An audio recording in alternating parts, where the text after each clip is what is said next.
മുഖ്യമന്ത്രി, കേരളത്തിന്റെ ആദരണീയനായ മുഖ്യമന്ത്രി പിണറായി വിജയൻ തത്സമയ അഭിമുഖത്തിന് തയ്യാറായിരിക്കുന്നു. SKN ആണ് പിണറായിയെ സ്വാഗതം ചെയ്തിരിക്കുന്നത്. കേരളം ഉറ്റുനോക്കുന്നത് ഒരുപാട് ഉത്തരങ്ങൾക്കാണ്. ലോക മലയാളികൾ ഉറ്റുനോക്കുന്നത്.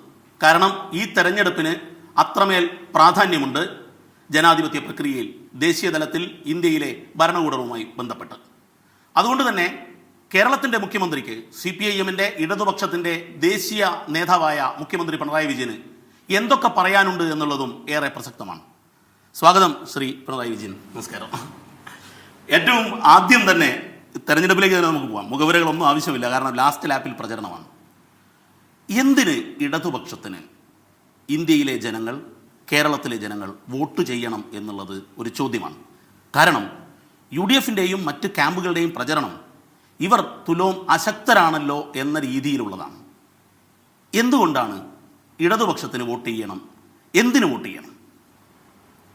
നമ്മുടെ രാജ്യത്തിൻ്റെ കഴിഞ്ഞ 5 വർഷത്തെ അനുഭവമെടുത്താൽ അതിനുള്ള ഉത്തരമുണ്ട്. കാരണം ഈ 5 വർഷക്കാലമാണ് BJPക്കൊരു തുടർഭരണ അവസരം ലഭിച്ചത്. ആ തുടർഭരണ അവസരം അവർ തുടക്കം തന്നെ RSSൻ്റെ തീവ്ര ഹിന്ദുത്വ പരിപാടി നടപ്പാക്കുന്നതിനായിരുന്നു. അങ്ങനെ തീവ്ര RSSൻ്റെ പരിപാടിയാണ് സ്വതവേ നടപ്പാക്കുന്നത്. പക്ഷേ തീവ്ര ഹിന്ദുത്വ പരിപാടി നടപ്പാക്കുക എന്ന അജണ്ട ഈ രണ്ടാം ഊഴത്തിലാണ് എടുത്തത്. അതിനോട് പ്രതികരിച്ച രീതി നമ്മുടെ രാജ്യം അതീവ ഉത്കണ്ഠയോടെ കാണുന്ന ഒന്നാണ്. നിങ്ങളെ ചോദ്യം എന്തുകൊണ്ടാണ് ഇടതുപക്ഷത്തിന് വോട്ട് ചെയ്യേണ്ടത് എന്നാണല്ലോ. 2019 മെയ് മാസത്തിലാണ് രണ്ടാം ഊഴം BJP ഗവൺമെൻറ് കിട്ടുന്നത്. ഡിസംബർ ആകുമ്പോഴേക്കും നമ്മുടെ രാജ്യത്തിൻ്റെ ഏറ്റവും പ്രധാനപ്പെട്ട മതനിരപേക്ഷതയുടെ കടക്കൽ കത്തിവെക്കുന്ന നിയമനിർമ്മാണം കൊണ്ടുപോകും. അതായിരുന്നു പൗരത്വ നിയമ ഭേദഗതി. ആ പൗരത്വ നിയമ ഭേദഗതിയുടെ കാര്യത്തിൽ നമ്മുടെ രാജ്യതലസ്ഥാനത്തും മറ്റും വലിയ പ്രക്ഷോഭങ്ങൾ നടന്നു. പക്ഷേ ആ പ്രക്ഷോഭത്തിലൊക്കെ ഇടതുപക്ഷ സാന്നിധ്യം നല്ല രീതിയിൽ പ്രകടമായിരുന്നു. അതെ, ഇടതുപക്ഷ നേതാക്കൾ അറസ്റ്റ് ചെയ്യപ്പെട്ടു. ഒരു ഘട്ടത്തിൽ ജനുവരി ആയപ്പോൾ തയ്യാറാക്കിയ കുറ്റപത്രത്തിൽ സീതാറാം യെച്ചൂരിയുടെ അടക്കം പേരുണ്ടായി. പക്ഷെ ഇവിടെയൊന്നും കോൺഗ്രസിനെ കണ്ടേയില്ല. അപ്പോൾ കോൺഗ്രസിൻ്റെ പ്രസക്തിയാണല്ലോ നിങ്ങളെ ചോദ്യത്തിൻ്റെ പിന്നിലുള്ളത്. അപ്പോൾ എവിടെയും കോൺഗ്രസിനെ കണ്ടില്ല. അതെന്തുകൊണ്ട് എന്ന ചോദ്യം നല്ല നിലക്ക് ഉയർന്നു വന്നു. ആകെ കോൺഗ്രസ് ഇതുമായി ബന്ധപ്പെട്ട പ്രക്ഷോഭത്തിൽ പങ്കെടുത്തത് കേരളത്തിൽ മാത്രമായിരുന്നു. അതിവിടെ സ്വീകരിച്ച സമീപനം എല്ലാവരെയും കൂട്ടി ഒന്നിച്ചു നിർത്താനുള്ള ശ്രമം, അതിൽ നിന്ന് അപ്പോൾ അവർ പിന്മാറിയില്ല, ഒന്നിച്ചു നിന്നു. ഒന്നിച്ച് കുറേ പരിപാടികൾ നടത്തി. പ്രതിഷേധ സംഗമം, സർവകക്ഷി യോഗം, നിയമസഭാ യോഗം, ഐകണ്ഠ്യ പ്രമേയം പാസാക്കൽ, എല്ലാം ഒന്നിച്ചാണ്. അതിനെല്ലാം ശേഷമാണ് ഞങ്ങൾ ഇനി യോജിച്ച പ്രക്ഷോഭത്തിനില്ല എന്ന് പ്രഖ്യാപിക്കുന്നു. ആ പ്രഖ്യാപനം നടത്താൻ എന്താ കാരണം?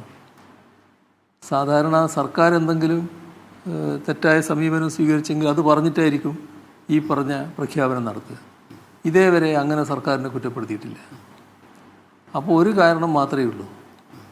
കോൺഗ്രസ് കേന്ദ്ര നേതൃത്വം രാജ്യത്ത് എവിടെയും ഇല്ലാത്ത നില നിങ്ങൾ സ്വീകരിക്കേണ്ടതില്ല, നിങ്ങൾ പിൻവാങ്ങണം എന്ന് നിർദ്ദേശിച്ചിട്ടുണ്ടാകാം. അത് ഈ ക്യാമ്പയിനിൽ ഒരു പ്രധാന പ്രശ്നമായിട്ട് ഞാൻ ഉന്നയിച്ചതാണ്. അതിനാരും മറുപടി പറഞ്ഞിട്ടില്ല. കോൺഗ്രസിൻ്റെ ഒരു നേതാവും മറുപടി പറഞ്ഞിട്ടില്ല. അപ്പോൾ അത് വസ്തുതയാണെന്നർത്ഥം. ഇത് 4 വർഷം മുൻപുള്ള കാര്യം.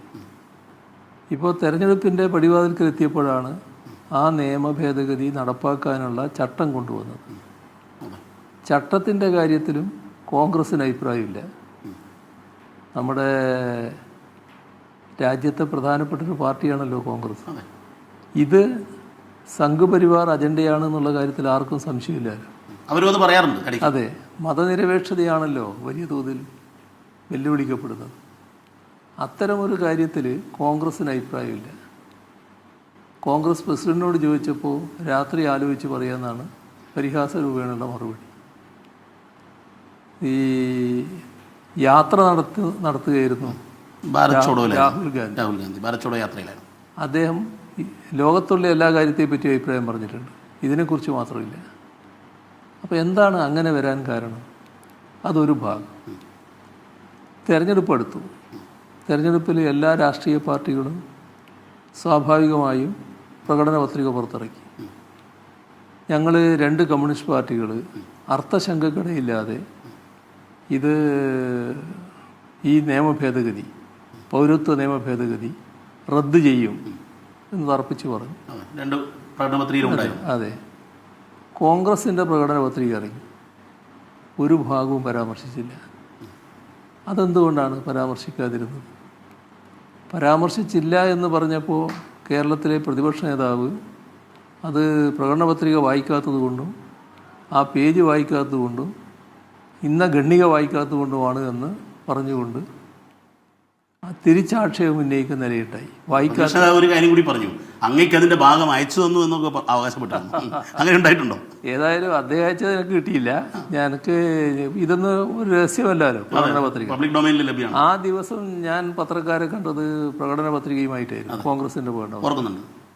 അതിന്റെ പേജ് എടുത്തു, ഈ പറഞ്ഞ ഖണ്ഡിക എടുത്തു. എവിടെയും പൗരത്വ നിയമ ഭേദഗതി എന്ന ഒരു വാക്കുപോലും ഇല്ല. എന്താണ് കോൺഗ്രസ്സിന് വിഷമം? അതാണ് മനസ്സിലാക്കാൻ പറ്റാത്തത്. അപ്പോൾ അതിൽ കോൺഗ്രസിൻ്റെ പ്രസിഡൻറ്റിൻ്റെ ചുമതലയുള്ള, ഇവിടുത്തെ KPCC പ്രസിഡന്റ് ചുമതലയുള്ള UDF കൺവീനർ പരസ്യമായി പറഞ്ഞു പിന്നെ ഒരു ഘട്ടത്തിൽ, ഇത് ഉൾപ്പെടുത്താൻ ഞങ്ങൾക്ക് മനസ്സില്ല, നിങ്ങൾക്ക് എന്താ വേണ്ടത് എന്ന് ചോദിച്ചു. അത് അങ്ങനെ ഒരു ന്യായം പറഞ്ഞാൽ ശരി. പക്ഷേ മനസ്സില്ല എന്ന് പറയുമ്പോൾ ഏത് മനസ്സാണ് ഇല്ലാതായത്? എന്താണ് പ്രശ്നം? ഇല്ലാതാകുന്നത് മതനിരപേക്ഷ മനസ്സാണ്, ചേരുന്നത് സംഘപരിവാർ മനസ്സിനോടാണ്. ഇതാണ് നാം കാണേണ്ടത്. നമ്മുടെ രാജ്യത്ത് കോടാനുകോടി ജനങ്ങൾ ഇന്നലെ വരെ ജീവിച്ചതുപോലെ ഇവിടെ കുടുംബത്തിനും തനിക്കും ഈ മണ്ണിൽ കഴിയാൻ പറ്റുമോ എന്ന് ആശങ്കപ്പെടുന്ന നിലയാണുള്ളത്. അവരുടെ അടുത്ത് നിങ്ങളൊറ്റക്കല്ല, ഞങ്ങളൊപ്പമുണ്ട് എന്ന സന്ദേശം എത്തിക്കലാണ് നമ്മുടെ നാട്ടിൽ നടന്ന പ്രക്ഷോഭങ്ങൾ. കേരളത്തിലെ LDF ഗവൺമെൻറ് ഇതിൻ്റെ ഭരണഘടനാ സാധുത ചോദ്യം ചെയ്തുകൊണ്ട് സുപ്രീം കോടതിയിൽ പോയത്. നമ്മൾ ആ ഘട്ടത്തിൽ തന്നെ 4 വർഷം മുൻപ് മഞ്ചേശ്വരം മുതൽ പാറശാല വരെ LDF തീർത്ത മനുഷ്യച്ചങ്ങല ഇതെല്ലാം ഇതിൻ്റെ ഭാഗമാണ്. നിങ്ങളൊറ്റക്കല്ല, ഞങ്ങളൊപ്പമുണ്ട് എന്ന സന്ദേശം നൽകലാണ്. എന്താണ് കോൺഗ്രസ്സിന് അതുമായിട്ടൊന്ന് അത്തരത്തിലൊരു നിലപാടെടുക്കാൻ പറ്റാതിരുന്നത്? എന്തുകൊണ്ടാണ് സംഘപരിവാർ മനസ്സിനോടൊപ്പം നിൽക്കുന്നത്? ഇതാണ് ഒരു ഭാഗം. ഇവിടെ തന്നെ നാം കാണേണ്ടത് BJP സംഘപരിവാർ അജണ്ട നടപ്പാക്കുന്നതിൻ്റെ ഭാഗമായി എടുത്ത രണ്ടാമത്തെ പ്രശ്നമുണ്ട്. ഈ ഭരണഘടന വന്നപ്പോൾ തന്നെ, നമ്മൾ അംഗീകരിച്ചപ്പോൾ തന്നെ അതിനെതിരെ നിലപാടെടുത്തിയ ഒരു വിഭാഗമാണ് RSS. അവർക്ക് അവരുടേതായ ന്യായങ്ങളുണ്ട്. അതിൽ ഒന്ന് മതനിരപേക്ഷതയായിരുന്നു, മറ്റൊന്ന് ജമ്മു കാശ്മീരിന് അനുവദിച്ച പ്രത്യേക പദവിയായിരുന്നു. അത് റദ്ദ് ചെയ്യണം, 370-ാം വകുപ്പ് റദ്ദ് ചെയ്യണം എന്നവർ തുടക്കം മുതൽ ആവശ്യപ്പെടുന്നതാണ്. ആ RSS അജണ്ട നടപ്പാക്കാൻ പുറപ്പെട്ടതും ഈ രണ്ടാം ഊഴത്തിൽ നടപ്പിലാക്കി കഴിഞ്ഞു. വളരെ അതെ, ഈ രണ്ടാം ഊഴത്തിലാണ്. അപ്പോൾ അത് ആഭ്യന്തരമന്ത്രി ഒരു ദിവസം ഒരു മാനദണ്ഡവും പാലിക്കാതെയാണ്. സാധാരണ ഒരുപാട് നടപടിക്രമങ്ങൾ പാലിക്കണം ഇത്തരം ഒരു കാര്യത്തിന്. ഒന്നുമില്ലാതെ ഒരു ദിവസം എഴുന്നേറ്റ് പെട്ടെന്ന് ഒരു കടലാസ് എടുത്ത് വായിക്കുകയാണ്. അതിൽ ഈ പറഞ്ഞ പ്രത്യേക പദവി 370-ാം വകുപ്പ് റദ്ദ് ചെയ്യുന്നു, ജമ്മു കാശ്മീരിൻ്റെ സംസ്ഥാന പദവി റദ്ദാക്കുന്നു, ജമ്മു കാശ്മീരിനെ തന്നെ കഷ്ണങ്ങളായി വിഭജിക്കുന്നു. ഇത്രയും വന്നപ്പോൾ മതനിരപേക്ഷ ചിന്താഗതിക്കാരെല്ലാം അതിൽ പ്രതിഷേധിക്കാൻ രംഗത്ത് വന്നു. രാജ്യത്ത് ശക്തമായ പ്രതിഷേധം ഉയർന്നു. പക്ഷേ കോൺഗ്രസിൻ്റെ ശബ്ദം ആ രീതിയിൽ ഉയർന്നോ? സാങ്കേതികമായി എതിർത്തു എന്നുള്ളതല്ല പ്രശ്നം. ഈ കനത്ത പ്രതിഷേധം ഉയരുകയാണ്. പാർലമെൻറ്റിനകത്തും പുറത്തും കോൺഗ്രസിൻ്റെ ശബ്ദം ആ രീതിയിൽ ഉയരുന്നത് കണ്ടില്ല. ഉണ്ടായ ആക്ഷേപം കോൺഗ്രസ്സിലെ പലരും BJPയെ രഹസ്യമായി അഭിനന്ദിച്ചു എന്നാണ് ഇക്കാര്യത്തിൽ. ഒരാളുടെ കാര്യമെങ്കിലും രഹസ്യമല്ല. അത് രാജ്യസഭയിലെ കോൺഗ്രസിൻ്റെ ചീഫ് വിപ്പ്. അദ്ദേഹത്തിന് ആവേശം അടക്കാൻ പറ്റിയില്ല ഈ BJP ചെയ്ത ഈ നല്ല കാര്യം. അപ്പോൾ ആവേശഭരിതനായി അദ്ദേഹം കോൺഗ്രസ് വിട്ടു, BJPയിൽ ചെന്നു. BJP അദ്ദേഹത്തെ സ്വീകരിച്ച് നേരെ രാജ്യസഭാംഗത്വം കൊടുത്തു. BJPയുടെ MP ആണ് വീണ്ടും രാജ്യസഭയിലേക്ക് അയച്ചു. ഇത്തരത്തിലുള്ള എത്ര സംഘപരിവാർ മനസ്സുകാർ കോൺഗ്രസിനോട്. ഞാനൊന്ന് ഇടപെടുകയാണ്. ഇത് കുറെ കാലമായിട്ടുള്ള ഒരു ട്രാൻസിഷനാണ്, ഒരു മാറ്റമാണ് CM കാണുന്നത്. കാരണം CM വളരെ കൃത്യമായി രാഷ്ട്രീയം നിരീക്ഷിക്കുന്ന ഒരാൾ കൂടിയാണല്ലോ, രാഷ്ട്രീയ പ്രവർത്തകൻ എന്നുള്ളത്. ഈ മാറ്റം എവിടെ നിന്നാണ് തുടങ്ങുന്നത്? അല്ലെ കോൺഗ്രസിൽ എന്താണ് ഈ മാറ്റം ഉണ്ടായത്? അങ്ങയുടെ ഒരു അഭിപ്രായം എന്താ ഇതിൽ? കോൺഗ്രസിൻ്റെ മാറ്റം ക്രമാനുഗതമായി വന്നതാണ്. നേരത്തെ തന്നെ കോൺഗ്രസ്സിൽ ഇത്തരം ചിന്താഗതിക്കാരുണ്ട്. പക്ഷേ ആ ചിന്താഗതിക്കാരായിരുന്നില്ല മേധാവിത്വം വഹിച്ചത്. പണ്ഡിറ്റ് ജവഹർലാൽ നെഹ്റു ഒക്കെ നേതൃതലത്തിലിരിക്കുമ്പോൾ ആ മതനിരപേക്ഷതയുടെ ചിന്താഗതിക്കാണ് ഏറ്റവും ശക്തമായിട്ട് സ്വാധീനം ഉണ്ടായത്. മാത്രമല്ല മറ്റ് വാദഗതികളെ നഖശികാന്തം എതിർക്കുന്ന നിലയിൽ സ്വീകരിച്ചു. മതനിരപേക്ഷതയ്ക്ക് വെല്ലുവിളി ഉയർത്തുന്ന ഒന്നും അന്നത്തെ കാലം കോൺഗ്രസ് നേതൃത്വം അംഗീകരിച്ചില്ല. എന്നാൽ കോൺഗ്രസിനകത്ത് അപ്പോഴും ഈ അഭിപ്രായം ശക്തമായിട്ടുണ്ടായിരുന്നു. മെല്ലെ മെല്ലെ വന്ന് നരസിംഹറാവുവിൻ്റെ കാലമായപ്പോൾ പ്രത്യക്ഷത്തിലായി. നരസിംഹറാവു തന്നെ സ്വീകരിക്കുന്ന നിലപാടുകൾ കോൺഗ്രസിൻ്റെ പരമ്പരാഗത നിലപാടിലും തീർത്തും വിരുദ്ധമായ ഒന്നായി. അവിടെയാണ് കോൺഗ്രസിന് വലിയ മാറ്റം സംഭവിച്ചു. ഇപ്പോഴും ഒരു ചോദ്യത്തിന് ഉത്തരത്തിൽ ബാക്കി നിൽക്കുന്നത്, ഇത്തരം ഒരു പൊളിറ്റിക്കൽ സെനോരിയോ ദേശീയ തലത്തിലുണ്ട്. പക്ഷേ ഈ ദേശീയ തലത്തിലെ ഒരു തെരഞ്ഞെടുപ്പിൽ ഇടതുമുന്നണിക്ക് വോട്ട് ചെയ്താൽ ഇതെല്ലാം സംരക്ഷിക്കപ്പെടുമെന്നുള്ളതിൻ്റെ ഗ്യാരണ്ടി, എഷ്വറൻസ് എത്രമാത്രമാണ് എന്നുള്ളത്. കാരണം ഒരു തുലോം ന്യൂനപക്ഷമായി പോകില്ലേ എന്നുള്ളൊരു ആശങ്ക വോട്ട് ചെയ്യുന്നവർക്ക് ഉണ്ടായില്ലേ? അത് നമ്മൾ 2004 തെരഞ്ഞെടുപ്പാണ് നോക്കേണ്ടത്. 2004 വാജ്പേയിയുടെ നേതൃത്വമുള്ള ഗവൺമെൻറ്റായിരുന്നു BJPക്ക്. ആ ഗവൺമെൻറ് രണ്ടാം ഊഴം ചോദിച്ചുകൊണ്ടാണ് തെരഞ്ഞെടുപ്പിനെ നേരിട്ടത്. ഷൈനിങ് ഇന്ത്യ എന്ന അതെ. ആ തെരഞ്ഞെടുപ്പിൽ നല്ല പ്രതീക്ഷയിലായിരുന്നു വാജ്പേയി ഉണ്ടായിരുന്നു. പക്ഷേ രാജ്യം ജനങ്ങൾ കണ്ടത് രണ്ടാം ഊഴം വലിയ അപകടം രാജ്യത്തിന് ചെയ്യുമെന്നാണ്. അതിൻ്റെ ഭാഗമായി BJPക്ക് ഭൂരിപക്ഷം നൽകിയില്ല. അപ്പോൾ ജനാഭിലാഷം മാനിച്ചാണ് അന്ന് ഇടതുപക്ഷം കോൺഗ്രസിൻ്റെ നേതൃത്വത്തിലുള്ള UPA ഗവൺമെൻറ് പിന്തുണ കൊടുക്കുന്നത്. അതെ, ഇതൊക്കെ തെരഞ്ഞെടുപ്പിന് ശേഷം ഉണ്ടാകുന്ന കാര്യമാണ്. തെരഞ്ഞെടുപ്പിന് ശേഷം ഉണ്ടായ സാഹചര്യം വെച്ചാൽ ആ ഗവൺമെൻറ് കോൺഗ്രസിൻ്റെ നേതൃത്വത്തിലാണെങ്കിലും ഇടതുപക്ഷ പിന്തുണയുണ്ടായതുകൊണ്ട് കോൺഗ്രസിൻ്റെ എല്ലാ നയങ്ങളും നടപ്പാക്കാൻ പറ്റാത്ത ഒരു ഗവൺമെൻറ്റായി മാറി. കാരണം പലതിലും ഇടതുപക്ഷം അത് പറ്റില്ല എന്ന് അങ്ങനെ നിലപാടെടുത്തപ്പോൾ അതിൻ്റെ ഭാഗമായി അവർ നടപ്പാക്കാൻ ആഗ്രഹിച്ച ഒന്നായിരുന്നു ആസിയാൻ കരാർ ഒപ്പിടൽ. വാജ്പേയി തുടക്കം കുറിച്ചതാണ്. ഇവർക്കത് നടപ്പാക്കണമെന്നുണ്ടായിരുന്നു. അത് പാടില്ല എന്ന നിലപാടിൽ ഇടതുപക്ഷം എടുത്തു. അപ്പോൾ അത് നടപ്പാക്കിയില്ല. ആ കരാർ ഒപ്പിട്ടില്ല, അന്നേരം ഒപ്പിട്ടില്ല. നമ്മുടെ ലോകത്ത് ആ ഘട്ടത്തിൽ ഒരുപാട് സാമ്പത്തിക പരിഷ്കാരങ്ങൾ നടക്കുന്നുണ്ടായിരുന്നു. ആ സാമ്പത്തിക പരിഷ്കാരങ്ങൾ ബാങ്കിങ് മേഖലയിലും ധനകാര്യ മേഖലയിലുമാണ് നടന്നത്. ആഗോളവൽക്കരണം, ഉദാരവൽക്കരണ നയങ്ങൾ. അതിൻ്റെ ഭാഗമായി ഇവിടെ അത് നടപ്പാക്കണം എന്ന് കോൺഗ്രസിന് നിർബന്ധമുണ്ടായി. അപ്പോൾ അത് ഗുണമല്ല ചെയ്യുക, അത് ആവശ്യമില്ലാത്ത നിലപാട് ഇടതുപക്ഷം സ്വീകരിച്ചു. പക്ഷേ അതിൻ്റെ ഗുണം നമ്മുടെ രാജ്യത്തിന് കിട്ടി. അതായത് ലോകത്ത് അമേരിക്ക അടക്കമുള്ള രാജ്യങ്ങളിലെ ബാങ്കിങ് സ്ഥാപനങ്ങളും ധനകാര്യ സ്ഥാപനങ്ങളും തകർന്നു പോയി.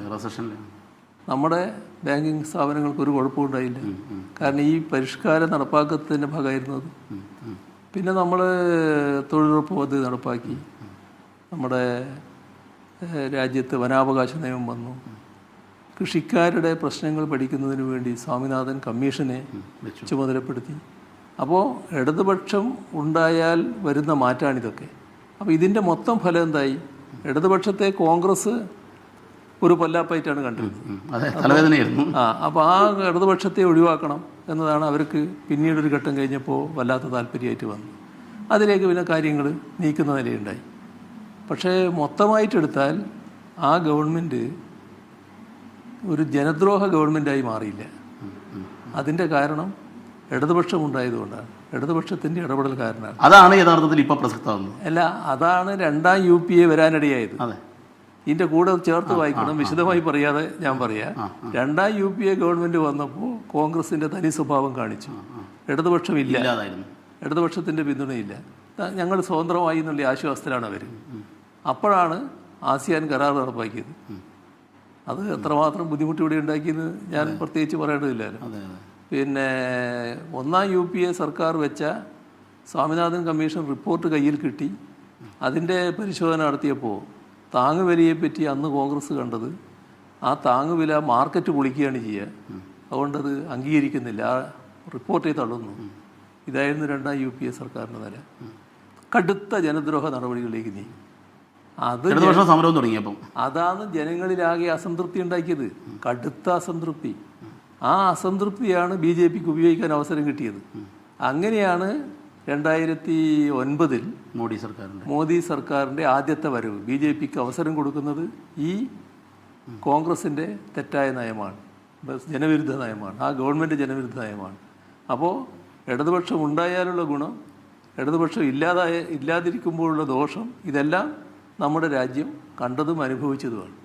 ഇപ്പോൾ നമ്മുടെ 2019 ശേഷമുള്ള 5 വർഷക്കാലം കേരളത്തിൽ നിന്നൊക്കെ പോയ ഇടതുപക്ഷ MP-മാർ വളരെ ചുരുങ്ങിപ്പോയല്ലോ.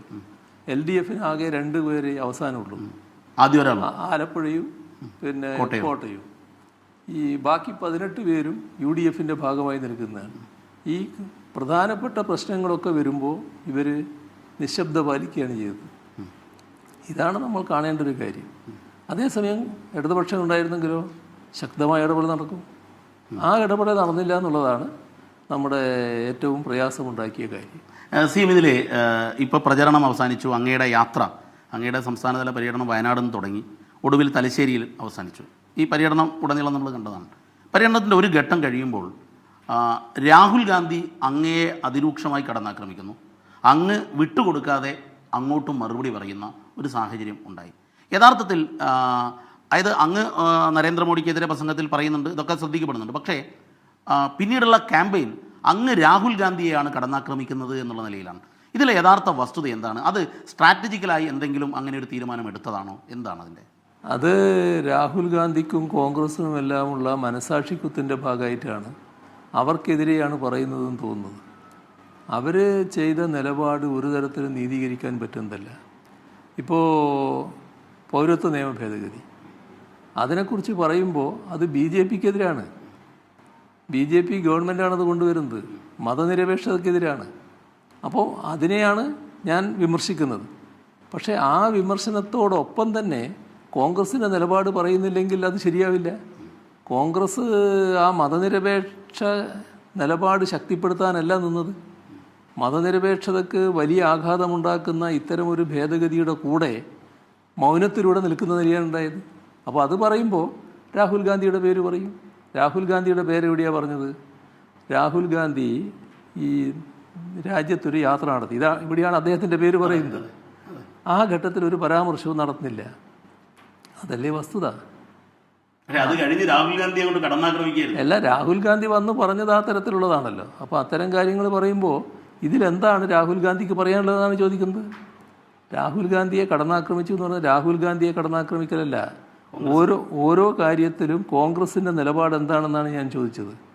ഇപ്പോൾ നമ്മുടെ രാജ്യത്ത് മതനിരപേക്ഷതയ്ക്ക് പോറലേൽപ്പിക്കുന്ന ഈ നിലപാട് വന്നപ്പോൾ കോൺഗ്രസ് എന്തുകൊണ്ടാണ് പ്രതികരിക്കാതിരുന്നത്?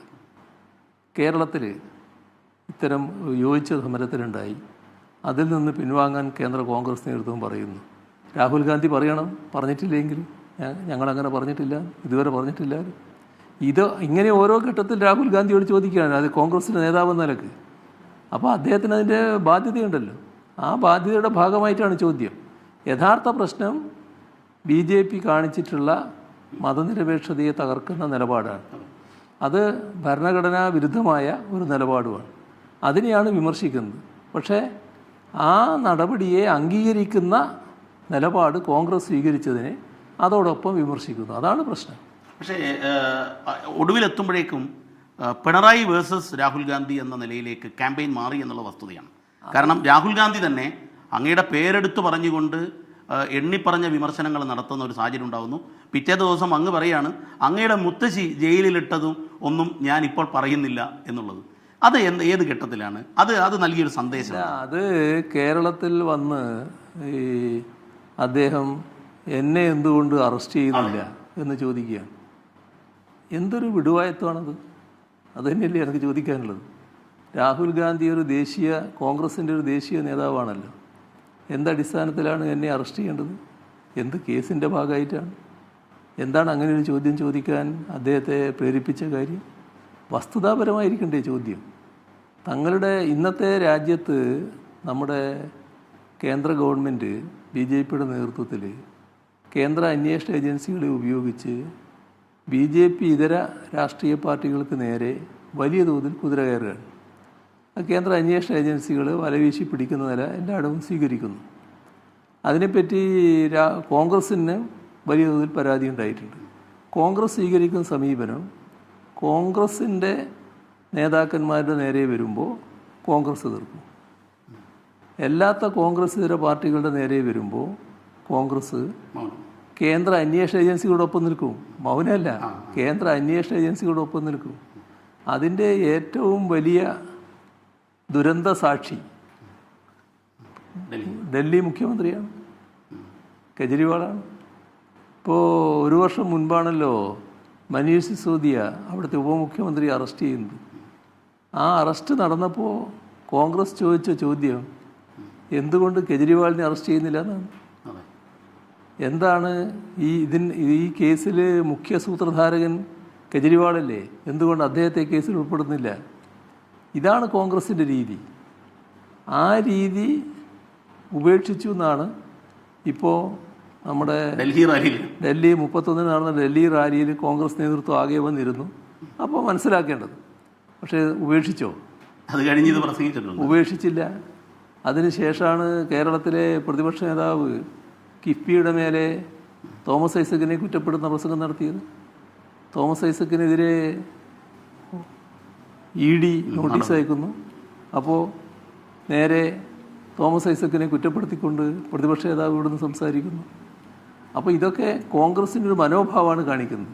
ആ മനോഭാവം കോൺഗ്രസ് വെച്ച് പുലർത്തുന്നത് ശരിയല്ല. ഈ കേന്ദ്ര ഏജൻസികൾ നടത്തുന്ന കാര്യങ്ങളെ ഒരേപോലെ എതിർക്കുന്ന നിലപാടാണ് സ്വീകരിക്കേണ്ടത്. എന്ത് കേസിൻ്റെ അടിസ്ഥാനത്തിലാണ് കേരളത്തിൻ്റെ മുഖ്യമന്ത്രിയെ അറസ്റ്റ് ചെയ്യണമെന്ന് രാഹുൽ ഗാന്ധി പറഞ്ഞത്? എടുക്കണമെന്ന് പറഞ്ഞത്. കേസ് എടുക്കാത്തതിനെയും അറസ്റ്റ് ചെയ്യാത്തതിനെയാണല്ലോ വിമർശിച്ചത്. അപ്പോഴാണ് ഞാൻ പറഞ്ഞത്, ഈ അശോക് ചവാൻ BJPയിലേക്ക് പോയപ്പോൾ അദ്ദേഹം സോണിയാഗാന്ധിനെ വിളിച്ച് പറഞ്ഞു എന്ന് രാഹുൽ ഗാന്ധിനെയാണ് ലോകത്തോട് പറയുന്നത്. രാഹുൽ ഗാന്ധിയാണ് ലോകത്തോട് പറയുന്നത്, അമ്മേനെ വിളിച്ച് ഇങ്ങനെ പറഞ്ഞു കരഞ്ഞുകൊണ്ട് എന്ന്. അപ്പോൾ ആ പോക്കിനെ ന്യായീകരിക്കലാണോ? നിങ്ങൾ രാഷ്ട്രീയമല്ലേ കൈകാര്യം ചെയ്യുന്നു? രാഷ്ട്രീയത്തിൻ്റെ ഭാഗമായി ചിലപ്പോൾ ജയിലിൽ കിടക്കേണ്ടി വരില്ലേ? ആ പശ്ചാത്തലത്തിലാണ് രാഹുൽ ഗാന്ധിയുടെ മുത്തശ്ശി സ്വീകരിച്ച നില ഞാൻ പറഞ്ഞത്. ആ മറ്റൊരു ഭാഗം ഞാൻ പറഞ്ഞില്ലല്ലോ. രാഹുൽ ഗാന്ധിയുടെ പാർട്ടി തന്നെയാണല്ലോ അന്ന് ആഭ്യന്തര വകുപ്പ് കൈകാര്യം ചെയ്യുന്നത്. അന്ന് ഞാൻ MLA അല്ലേ? എന്താണ് കൂത്തുപറമ്പ് ലോക്കപ്പിൽ എനിക്കുണ്ടായ അനുഭവം? അതല്ലേ കോൺഗ്രസിൻ്റെ രീതി. ഈ ഏജൻസികളെ എങ്ങനെയെല്ലാം തെറ്റായി ഉപയോഗിക്കുന്നു എന്നതിൻ്റെ പ്രത്യക്ഷമായ ഉദാഹരണം കോൺഗ്രസിൻ്റെ കാലത്ത് ഒരുപാടുണ്ടല്ലോ. അത് നമ്മുടെ അനുഭവത്തിലുള്ളതല്ലേ. ഈ ലാവ്ലിൻ കേസുമായി ബന്ധപ്പെട്ട് ഞാൻ പറഞ്ഞല്ലോ, അദ്ദേഹം അന്വേഷിച്ച് നോക്കണം. അന്നത്തെ ഗവൺമെൻറ്റിലുള്ള ആരെങ്കിലും ഇപ്പോൾ ഉണ്ടാവുമല്ലോ, അവരോട് അന്വേഷിക്കണം എന്തായിരുന്നു റിപ്പോർട്ടെന്നും എന്തായിരുന്നു നിയമോപദേശമെന്നും അതൊക്കെ ഞാൻ പറഞ്ഞല്ലോ. അപ്പോൾ അങ്ങനെയുള്ള വിരട്ടലൊന്നും ഞങ്ങളെയൊന്നും നേരെ ചിലവാകില്ലല്ലോ. അതാണ് ഞാൻ ഉദ്ദേശിച്ചത്. ഈ CM ശ്രദ്ധിച്ചിട്ടുണ്ടാവും, ഈ തെരഞ്ഞെടുപ്പ് വേളയിലും കഴിഞ്ഞ നിയമസഭാ തെരഞ്ഞെടുപ്പ് വേളയിലും ഒരു സമാനമായ സാഹചര്യം കേരളത്തിലുണ്ടായത്. കഴിഞ്ഞ പ്രാവശ്യം EDയും CBIയും NIA എന്നൊക്കെ പറഞ്ഞ് കേന്ദ്ര ഏജൻസികൾ വട്ടമിട്ട് പറഞ്ഞു. അന്ന് വിഷയം സ്വർണ്ണക്കടത്തും ഇതൊക്കെയാണ്. സമാനമായ സ്വഭാവത്തിൽ പ്രതിപക്ഷ നേതാവ് ഉൾപ്പെടെ വാർത്താ സമ്മേളനത്തിൽ ഇപ്രാവശ്യം അങ്ങയുടെ ഓഫീസല്ല അങ്ങയുടെ കുടുംബത്തെയാണ്. ഇത് എങ്ങനെയാണ് സംഭവിക്കുന്നത്? അതായത് കേന്ദ്ര ഏജൻസികൾക്ക് അവരുടേതായ ധർമ്മത്തിൽ നിന്ന് മാറി രാഷ്ട്രീയ അജണ്ട പലപ്പോഴും വരുന്നുണ്ട്. അതിൻ്റെ ഭാഗമായാണ് രാജ്യത്താകെ കേന്ദ്ര ഏജൻസികൾ ഈ ഘട്ടത്തിൽ അറസ്റ്റ് ചെയ്ത് കേസെടുത്തത്. അത്തരം കാര്യങ്ങളൊക്കെ നോക്കിയാൽ 95% നമ്മുടെ BJP ഇതര പ്രതിപക്ഷ പാർട്ടികളിൽപ്പെട്ട ആളുകളുടെ നേരെയാണ്. അപ്പോൾ അത്ര ഭീമമായതാണ് നടപടികൾ. ആ നടപടികൾക്ക് ഇരയായത് പ്രതിപക്ഷ രാഷ്ട്രീയം കൈകാര്യം ചെയ്യുന്നതുകൊണ്ട് മാത്രമാണ്. ഇതിൽ 2 ഭാഗം നമ്മൾ കാണണം. ഒന്ന്, നമ്മുടെ പല ആളുകളെയും ആദ്യം ഭീഷണിപ്പെടുത്തുക. BJP ആയാൽ പിന്നെ പ്രശ്നമില്ല. BJP ആയി മാറുന്നതോടുകൂടി അന്വേഷണം നടക്കുന്നു. എത്ര പ്രമാദമായ കേസുകൾ, നിരവധി കേസുകൾ. അപ്പോൾ ഈ നിലപാടെടുത്തു പോവുകയാണ്. അതിലൂടെ പൂർണ്ണമായി പവിത്രവൽക്കരിക്കപ്പെടുകയാണ് BJP ആകുന്നതോടെ. അല്ലാതെ വന്നാൽ ഫൈറ്റ് ചെയ്ത് നിൽക്കുന്നവരെ അറസ്റ്റ് ചെയ്യുന്നു, പീഡിപ്പിക്കുന്നു. നിയമം വളരെ കടുത്തതാണല്ലോ. ആ നിയമം കടുത്തതായതുകൊണ്ട് കോടതികൾക്ക് പോലും വല്ലാതെ ഇടപെടാൻ പറ്റുന്നില്ല. പക്ഷേ കോടതികൾക്കൊരു അസഹിഷ്ണുത വരുന്നുണ്ട് എന്ന് അവരുടെ വർത്തമാനങ്ങളിൽ തന്നെ വ്യക്തമാവുന്നുണ്ട്. കാരണം നിയമത്തെ വല്ലാതെ ദുരുപയോഗിക്കുകയാണല്ലോ. അത് പല ഹൈക്കോടതികളും കൃത്യമായിട്ട് തന്നെ അതൃപ്തി രേഖപ്പെടുത്തിയിട്ടുണ്ട്. ഉത്തരവാദപ്പെട്ട ഭരണഘടനാ സ്ഥാപനങ്ങൾ തന്നെ അതിനെല്ലാം വിമർശനങ്ങൾ ഉന്നയിക്കുന്ന നിലയും ഉണ്ടായിട്ടുണ്ട്. പക്ഷേ നിയമമായതുകൊണ്ട് അതിനകത്ത് മറ്റൊരു നില സ്വീകരിക്കുന്നില്ല എന്നാണ് കാണാൻ സാധിക്കുക. ഇത് തെറ്റായ രീതിയിൽ വലിയ തോതിൽ ഉപയോഗിക്കപ്പെടുകയാണ് പ്രതിപക്ഷ രാഷ്ട്രീയത്തെ നേരിടുന്നതിന് വേണ്ടി. ഒരു കാലത്തും ഇല്ലാത്ത രീതിയിൽ അത്ര ഭീമമായ തോതിലാണ് ഇത് ഉപയോഗിക്കപ്പെടുന്നത്. അതിനെതിരെ രാജ്യത്ത് വലിയ അഭിപ്രായങ്ങൾ ഉയർന്നു വരുന്നു. ആ അഭിപ്രായത്തോടൊപ്പമല്ല ചില ഘട്ടത്തിൽ കോൺഗ്രസ് നിൽക്കുന്നത്. കോൺഗ്രസ് ഇതര പാർട്ടികളുടെ കാര്യം വരുമ്പോൾ അവർക്ക് കേന്ദ്ര ഏജൻസികളോടൊപ്പം നിൽക്കാനാണ് താല്പര്യം. നമ്മുടെ കിഫ്ബിക്കെതിരെ കേന്ദ്ര ഏജൻസി നോട്ടീസ് വന്നപ്പോൾ, ED നോട്ടീസ് അയച്ചപ്പോൾ, ഇത് ഞങ്ങൾ പണ്ടേ പറയുന്നതല്ലേ, എന്താണ് താമസിച്ചു പോയത് എന്നാണല്ലോ ചോദിക്കുന്നത്. ഇതാണ് മനോഭാവം. ഇത് കേരളത്തിലെ പ്രതിപക്ഷ നേതാവിൻ്റെ മാത്രം മനോഭാവമല്ല, കോൺഗ്രസിൻ്റെ മൊത്തം മനോഭാവമാണ്. അതുകൊണ്ടാണ് ഡൽഹിയിൽ വെച്ച് ആ നിലയെടുത്തത്. സാധാരണ രാഹുൽ ഗാന്ധി ലെവലിലൊന്നും ഇത്തരം കാര്യങ്ങൾ പറയാറില്ല. എന്നാൽ രാഹുൽ ഗാന്ധി കേരളത്തിൽ വന്ന് ഈ പ്രതിപക്ഷ നേതാവിൻ്റെയൊക്കെ ലെവലിലേക്ക് എത്തിയിട്ട് വർത്തമാനം പറയുന്ന നിലയാണ് നമ്മൾ കണ്ടത്. അതിനാണ് ഞാൻ മറുപടിയും പറഞ്ഞത്. അത് കഴിഞ്ഞ തെരഞ്ഞെടുപ്പിന് വെച്ച് നോക്കുമ്പോൾ അങ്ങായാലും രാഹുൽ ഗാന്ധി ആയാലും ഒരു മ്യൂച്വൽ റെസ്പെക്റ്റിലായിരുന്നു പ്രസംഗം. ഞാനിപ്പോൾ ഓർക്കുന്നുണ്ട്, വയനാട്ടിൽ പ്രധാനമന്ത്രിയാകുമെന്ന് പ്രതീക്ഷിച്ചുകൊണ്ടുള്ള തെരഞ്ഞെടുപ്പ് നടക്കുന്നു. ഇടതുപക്ഷത്തിൻ്റെ വോട്ട് പോലും രാഹുൽ ഗാന്ധിക്കും UDF-നും കിട്ടിയെന്നാണല്ലോ പാർട്ടി പോലും പിന്നീട് വിലയിരുത്തിയൊരു സാധനം. ആ തെരഞ്ഞെടുപ്പ് വേളയിൽ പോലും ഇല്ലാത്ത വിധത്തിൽ ഇങ്ങനെ ഒരു ക്യാമ്പയിനിലേക്ക് കോൺഗ്രസ് മാറിയത് എന്തുകൊണ്ടാണ്, രാഹുൽ ഗാന്ധി ഉൾപ്പെടെ? അതിൽ ഇവർ സ്വീകരിച്ച നില ഈ BJP-യെയും സംഘപരിവാറിനെയും ഫലത്തിൽ സഹായിക്കുന്ന നിലയാണ്. അതിനെക്കുറിച്ചുള്ള വിമർശനം വരുമ്പോൾ അവർക്ക് വല്ലാതെ കൊള്ളുന്നു എന്നുള്ളതാണ് വസ്തുത. അതിൻ്റെ ഭാഗമായി അത് ജനങ്ങളുടെ അനുഭവത്തിലുള്ളതാണല്ലോ. അപ്പോൾ ജനങ്ങളിൽ അത് പ്രതികരണങ്ങൾ ഉണ്ടാക്കുന്നുണ്ട്. ജനങ്ങൾ അതിൻ്റെ ഭാഗമായി കോൺഗ്രസിൻ്റെ നിലപാടിനോട് യോജിക്കുന്നില്ല.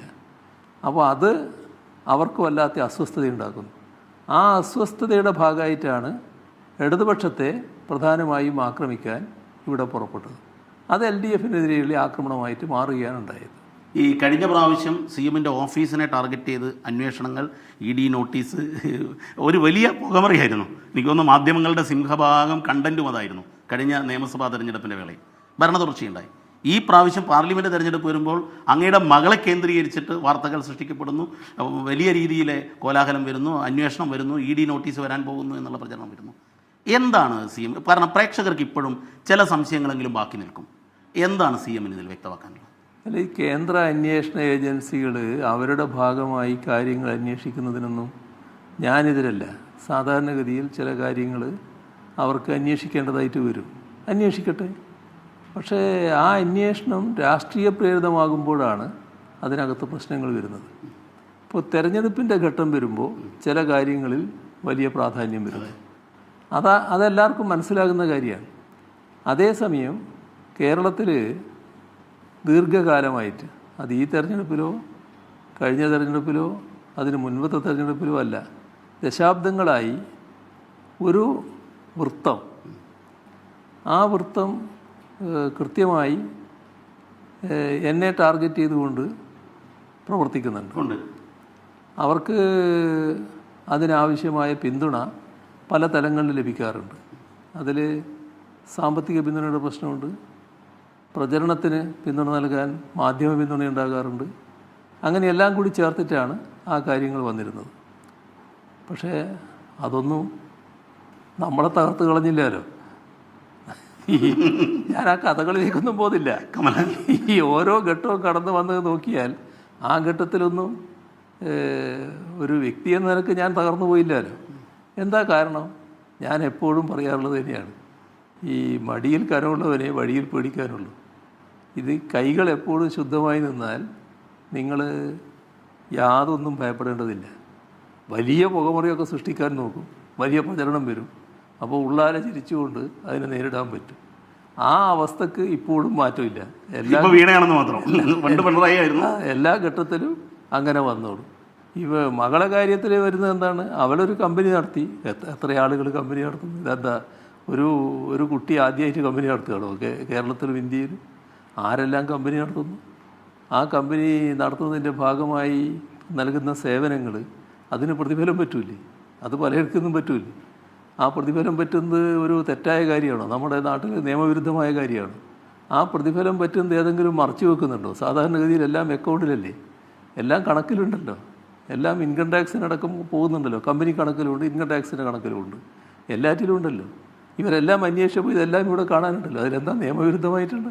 എന്നാലൊരു പുകമറ സൃഷ്ടിക്കാം, ഒരു മാസപ്പടി എന്ന പേര് കൊടുത്തിട്ടുണ്ട്, ഒരു പേരൊക്കെ ഇട്ടിട്ട് ഒരു പുകമറ സൃഷ്ടിക്കാം. പക്ഷേ അന്വേഷണ ഏജൻസികൾ കൃത്യമായി അന്വേഷിച്ചാൽ അതിനകത്ത് എന്തെങ്കിലും കണ്ടെത്താൻ പറ്റുമോ? ഇപ്പോൾ എന്തെങ്കിലും കണ്ടോ സാധാരണ നിലക്ക്?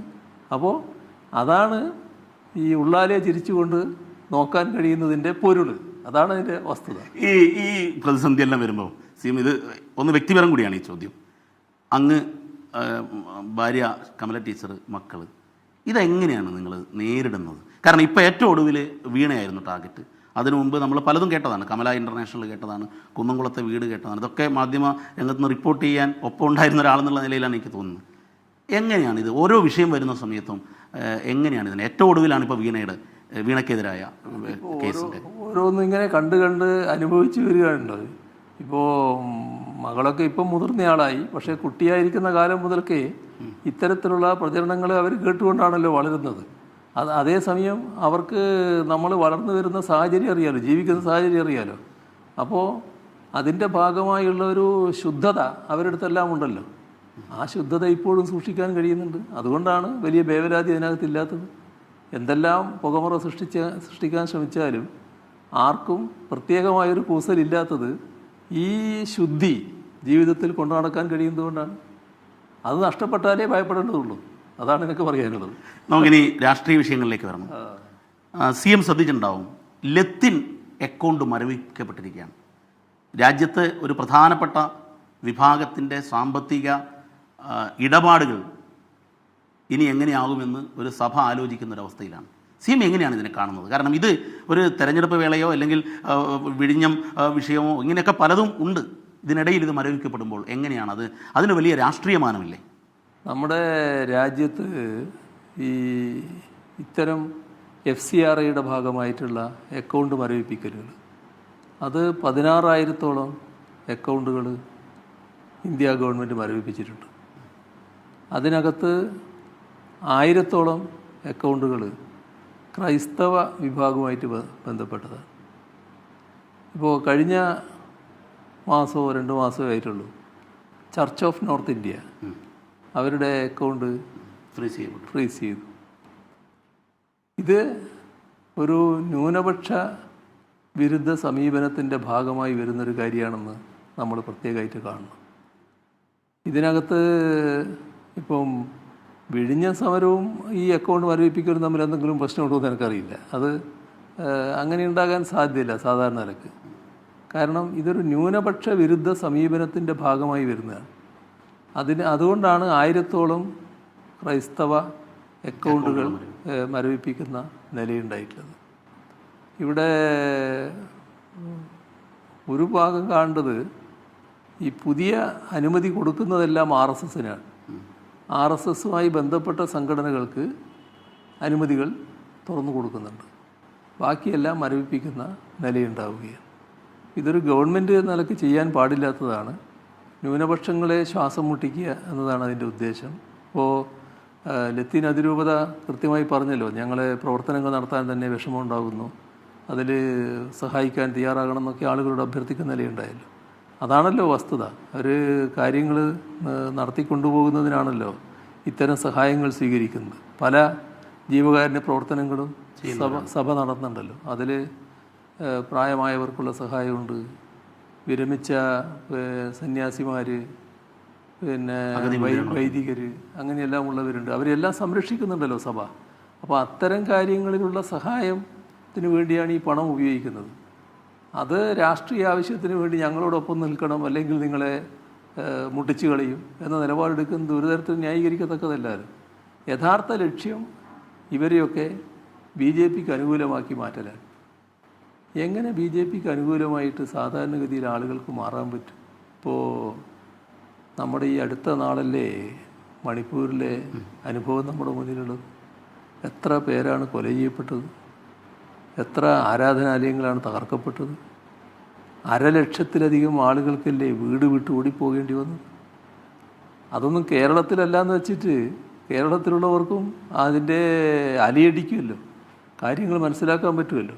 ഇപ്പോൾ തെലുങ്കാനയിൽ മദർ തെരേസയുടെ പേരിലുള്ള സ്ഥാപനം, ആ സ്ഥാപനത്തിലേക്ക് സംഘപരിവാർ ഇരച്ചു കയറിയിട്ട് നടത്തിയ ആക്രമണം, ആ ആക്രമണത്തിന് ഇരയാക്കിയത് എന്തെങ്കിലും പ്രകോപനം സ്കൂൾ അധികൃതരുടെ ഭാഗത്തുനിന്നുണ്ടായതാണോ?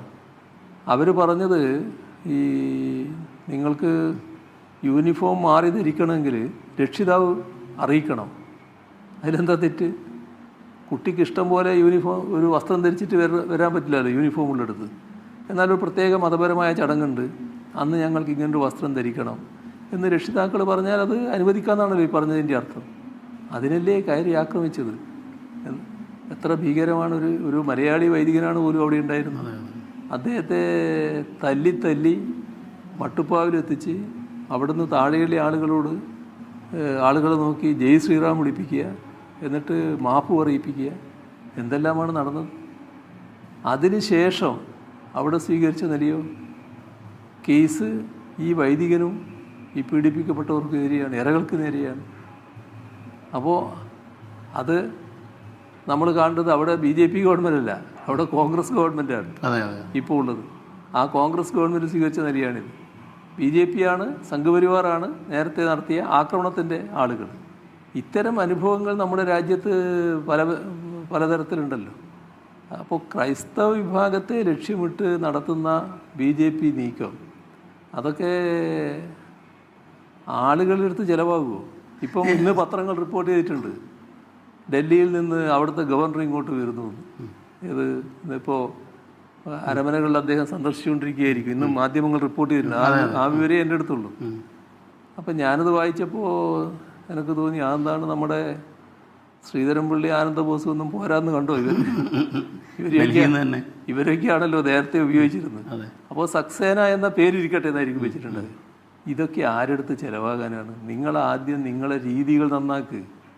നിങ്ങൾ തനി വർഗീയതയും കൊണ്ട് നടക്കുക, ന്യൂനപക്ഷ വേട്ടയായിട്ട് നടക്കുക, വംശഹത്യയുടെ അടുത്തേക്കടക്കം കാര്യങ്ങൾ എത്തിക്കുക, അങ്ങനെയൊക്കെയുള്ള നിങ്ങളെ ആര് വിശ്വസിക്കും? അതല്ലേ വസ്തുത. ആദ്യം അത് മാറ്റണം. ഈ കേരളം എന്ന് പറയുന്നത് ജാതിഭേദവും മതദ്വേഷവും ഏതുമില്ലാതെ സർവരും സോദരത്വേന വാഴുന്നൊരു നാടാണ്. അവിടെ വെറുപ്പിൻ്റെ പ്രത്യയശാസ്ത്രത്തിനിടമില്ല. അതാണ് ആദ്യം മാറ്റേണ്ടത്. അത് മാറ്റാൻ നിങ്ങൾക്ക് കഴിയില്ല, കാരണം RSSൻ്റെ പ്രത്യയശാസ്ത്രമാണത്. CM ഇപ്പം ക്രൈസ്തവ ന്യൂനപക്ഷത്തെക്കുറിച്ച് പറഞ്ഞു. മുസ്ലിം ന്യൂനപക്ഷം വലിയ ഭീതിയിലാണല്ലോ CM. പ്രത്യേകിച്ചും ഇപ്പം കേരളത്തിൽ പോലും ഇതുവരെ ഇല്ലാത്ത വിധത്തിൽ ന്യൂനപക്ഷം പ്രതികരിച്ച് തുടങ്ങിയിരിക്കുന്നുണ്ട്. ഈ തെരഞ്ഞെടുപ്പിൽ ന്യൂനപക്ഷത്തിൻ്റെ നിലപാട്, പ്രത്യേകിച്ച് മുസ്ലിം ന്യൂനപക്ഷത്തിൻ്റെ നിലപാട്? മുസ്ലിം ന്യൂനപക്ഷത്തിൻ്റെ ഭീതി എന്ന് പറയുന്നത് ഞാൻ അങ്ങനെ പറഞ്ഞില്ല എന്ന് മാത്രമേ ഉള്ളൂ നേരത്തെ. ഇപ്പോൾ കോടാനുകൂടി ജനങ്ങളെന്ന് ഞാൻ പറഞ്ഞത് ആ വിഭാഗത്തെ തന്നെ ഉദ്ദേശിച്ചാണ്. കാരണം അവരെല്ലാം ഈ രാജ്യത്തിൻ്റെ ഭാഗമായി സഹസ്രാബ്ദങ്ങളായി നിൽക്കുന്നവരാണ്.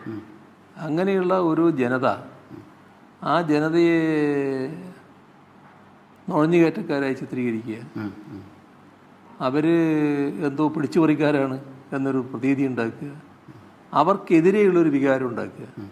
കാരണം നിങ്ങൾ ഒരു സ്ത്രീയാണെങ്കിൽ നിങ്ങളുടെ ആഭരണം തട്ടിപ്പറിച്ച് കളയും, നിങ്ങളെ താലിമാല വരെ കൈവശപ്പെടുത്തി കളയും. ഇതൊക്കെ പ്രധാനമന്ത്രിയെപ്പോലെ ഒരാൾ പറഞ്ഞാൽ അതിൻ്റെ പ്രതികരണം എന്തായിരിക്കും? നിങ്ങൾ കാണുന്ന മുസ്ലിമിനെ തല്ലിക്കൊല്ലണമെന്നല്ലേ ആ വികാരം ഉണ്ടാകുന്നത്? ഇവരല്ലേ ഇത് പിടിച്ചു പറിക്കുക, ഇവരാണല്ലോ ഇത് കൈവശപ്പെടുത്തുക. അപ്പോൾ അവർക്കെതിരെയുള്ളൊരു വികാരം ഉണ്ടാക്കലല്ലേ? അങ്ങനെ സംസാരിക്കാൻ പാടുണ്ടോ? നിയമവിരുദ്ധയല്ലേ? സാധാരണഗതിയിൽ മറ്റൊരാളാണെങ്കിൽ നേരത്തെ തന്നെ അറസ്റ്റ് ചെയ്യപ്പെട്ടിട്ടുണ്ടാവില്ലേ? തീർത്തും നിയമവിരുദ്ധമായൊരു കാര്യമല്ലേ? ആ പറഞ്ഞ കാര്യം ആവർത്തിച്ചുകൊണ്ടിരിക്കുകയാണല്ലോ. അപ്പോൾ രാജ്യത്ത് നേരത്തെ സ്വീകരിച്ച നടപടി മാത്രമല്ല, ഇപ്പോൾ തുറന്നു വരുന്നതും എത്രമാത്രം അപകടകരമായതാണ്. വർഗീയ പ്രചരണം അതിൻ്റെ പാരമ്യതയിൽ എത്തിക്കുകയല്ലേ. അപ്പോൾ അതിൻ്റെ ഭാഗമായി വലിയ ഭീതിയിലാണ്. ഇപ്പോൾ നമ്മുടെ ദേശീയ പൗരത്വ രജിസ്റ്റർ നടപ്പാക്കപ്പെട്ടാൽ അതിൻ്റെ ഭാഗമായി പൗരത്വ രജിസ്റ്ററിലേക്ക് ആളുകൾ ഉൾപ്പെടുന്നതിന് നിങ്ങളുടെ അച്ഛൻ്റെ പേര്, അച്ഛൻ്റെ പേര്, അവർ ജനിച്ച സ്ഥലം, പിന്നെ അതിൻ്റെ തീയതി, ഇതൊക്കെ കൊടുക്കണം. കേരളത്തിൽ നല്ല വിദ്യാസമ്പന്നരാണല്ലോ, എവിടെ എല്ലാവർക്കും ഈ പേര് കൊടുക്കാൻ കഴിയും. പേര് ഈ പറഞ്ഞ എല്ലാ വിവരങ്ങളും കൊടുക്കാൻ കഴിയും. എത്ര ആളുടെ പൗരത്വം നഷ്ടപ്പെടും അങ്ങനെ വന്നാലും? ഇപ്പോൾ നമ്മുടെ രാജ്യത്തിൻ്റെ ചില ഭാഗങ്ങളിൽ അങ്ങനെ നഷ്ടപ്പെട്ടിട്ടുണ്ടല്ലോ പൗരത്വം. അപ്പോൾ മുസ്ലിമിനെ മാത്രമല്ല ഇത് പ്രതികൂലമായിട്ട് ബാധിക്കുക, എല്ലാവരെയും പ്രതികൂലമായിട്ട് ബാധിക്കും. ജനന രജിസ്റ്റർ, ജനന സർട്ടിഫിക്കറ്റ്, ആ ജനന സർട്ടിഫിക്കറ്റ് കയ്യിലില്ലാത്ത കോടാനുകോടി ജനങ്ങൾ ഇന്ത്യയിലുണ്ട്. കേരളം പോലെയല്ല മറ്റ് സംസ്ഥാനങ്ങൾ. അപ്പോൾ അതാണ് അവസ്ഥ. അപ്പോൾ അവരെല്ലാം വലിയ ഭീതിയിലല്ലേ. പ്രത്യേകിച്ച് മുസ്ലിമിന് പൗരത്വത്തിന് അർഹതയില്ല എന്നൊരു നിയമത്തിലൂടെ വന്നാൽ അതുണ്ടാക്കുന്ന ഭീതി ചെറുതാണോ? ഈ ഭീതി ഞാൻ ചോദിക്കുന്നത്, കേരളത്തിലെ മുസ്ലിം വിഭാഗം കുറച്ചുകൂടി അപ്ഡേറ്റഡ് ആണ്, ലോക സാഹചര്യങ്ങൾ മനസ്സിലാക്കുന്നവരാണ്. മറ്റ് സംസ്ഥാനങ്ങളെ കുറച്ച് കാണിക്കുന്നതല്ല, പക്ഷേ കുറച്ചുകൂടി വിദ്യാസമ്പന്നരാണ്.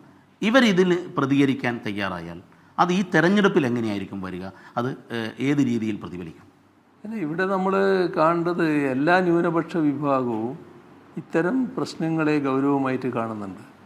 ന്യൂനപക്ഷങ്ങളിൽ ഏറ്റവും പ്രബല വിഭാഗം മുസ്ലിമും ക്രിസ്ത്യനുമാണ്. ഈ മുസ്ലിം ക്രിസ്ത്യൻ വിഭാഗങ്ങൾക്കെതിരെയുള്ള ആക്രമണം രാജ്യത്ത് തന്നെ പലതരത്തിൽ നടന്നുകൊണ്ടിരിക്കുന്നു. അതിനെതിരെയുള്ള പ്രതികരണം വളരെ ശക്തമാണ്. രാജ്യത്തെ മതനിരപേക്ഷത സംരക്ഷിക്കുക എന്ന ഒരു നിലപാടിലാണ് പൊതുവെ ജനങ്ങൾ നിലകൊള്ളുന്നത്. അതോടൊപ്പം ന്യൂനപക്ഷ സംരക്ഷണവും പ്രധാനം തന്നെയാണ്. അപ്പോൾ അതിൻ്റെ ഭാഗമായുള്ള നിലപാട് ഈ എല്ലാ വിഭാഗത്തിലും ഉണ്ടാകും. അതെല്ലാം ബി ജെ പിക്കെതിരായിട്ടാണ് വരിക. ബി ജെ പിക്കെതിരെന്നുള്ളതിന് മാത്രമല്ല, ബി ജെ പിയെ മൗനത്തിലൂടെ പിന്താങ്ങുന്നവർക്കെതിരെയും നിലപാടുകൾ ഇവരെടുക്കുകയാണ്. എല്ലാ കാര്യങ്ങളും മനസ്സിലാക്കി പറയുന്നത് കോൺഗ്രസിനെതിരായിരിക്കും. അതെ, എല്ലാവരും എല്ലാം മനസ്സിലാക്കിയല്ലേ. കോൺഗ്രസും യു ഡി എഫും ഇത്തരം കാര്യങ്ങളെ എതിർത്തില്ലാലോ, വേണ്ട രീതിയിൽ എതിർത്തില്ലാലോ. ഞാൻ പറഞ്ഞല്ലോ ഉദാഹരണങ്ങൾ. അപ്പോൾ അത്തരം കാര്യങ്ങൾ എതിർക്കാതിരിക്കുമ്പോൾ അവർ മൗനത്തിലൂടെ അതിന് സമ്മതം കൊടുക്കലല്ലേ. അപ്പോൾ അത്തരം ആളുകൾക്കെതിരെയും ശക്തമായ വികാരം ഉണ്ടാകും. കാരണം അതിനിടയാക്കുന്നത് എന്താ? കേരളത്തിൻ്റെ കൂടെ നിൽക്കണ്ടേ കേരളത്തിൻ്റെ എം പിമാർ? കേരളത്തിൻ്റെ പ്രശ്നങ്ങളിൽ ഇവിടുന്ന് പോയ 18-അംഗ സംഘത്തിന് നമ്മുടെ കൂടെ നിൽക്കാൻ പറ്റിയോ? കേരളത്തിൻ്റെ കൂടെ നിൽക്കാൻ പറ്റിയോ? എല്ലാ ഘട്ടത്തിലും ബി ജെ പി ഗവൺമെൻറ്റിനോടൊപ്പമായിരുന്നു. അതിൻ്റെതായ നിലപാട് ജനങ്ങളെടുക്കുന്നുണ്ട്. കേരള വിരുദ്ധ സമീപനം ബി ജെ പിക്ക് നേരത്തെയുണ്ട്. ആ വിരുദ്ധ സമീപനം ഇവിടുത്തെ നമ്മുടെ 18-അംഗ സംഘവും യു ഡി എഫും സ്വീകരിക്കുകയാണ്, കോൺഗ്രസും സ്വീകരിക്കുകയാണ്. അപ്പോൾ കേരള വിരുദ്ധ സമീപനം സ്വീകരിക്കുന്നവരല്ല നമുക്ക് വേണ്ടത്, കേരള താല്പര്യം സംരക്ഷിക്കുന്നവരാണ് വേണ്ടത് എന്ന പൊതുചിന്ത കേരളത്തിലാകെ ഉണ്ടായിട്ടുണ്ട്.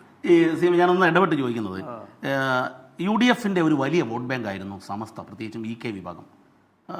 സാമ്പ്രദായികമായി അങ്ങനെയാണ്, ലീഗിനൊപ്പം നിൽക്കുന്നതാണ്. അവർ വളരെ പരസ്യമായി ചില പ്രതികരണങ്ങൾ നടത്തിയിരിക്കുന്നു. ഈ സമസ്തയിലുണ്ടായൊരു മാറ്റം പൊതു മുസ്ലിം സാമാന്യത്തിലെ മാറ്റത്തിൻ്റെ ഇൻഡിക്കേഷനായി കാണാൻ പറ്റും?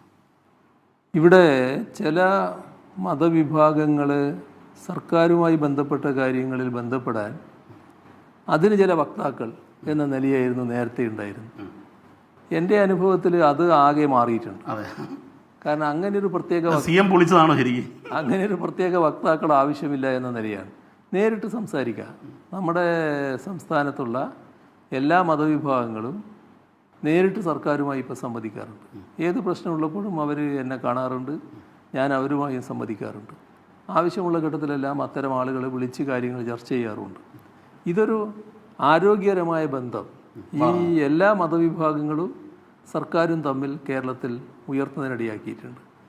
ഒരു മതവിഭാഗത്തിൻ്റെ പ്രത്യേകമായ വക്താക്കൾ ഇന്നവർ അവർ മുഖേന എന്നതല്ല, സർക്കാരിന് നേരിട്ട് തന്നെ കാര്യങ്ങൾ അവരെടുത്ത് അവതരിപ്പിക്കാൻ കഴിയുന്ന ഒരു നില വന്നിട്ടുണ്ട്.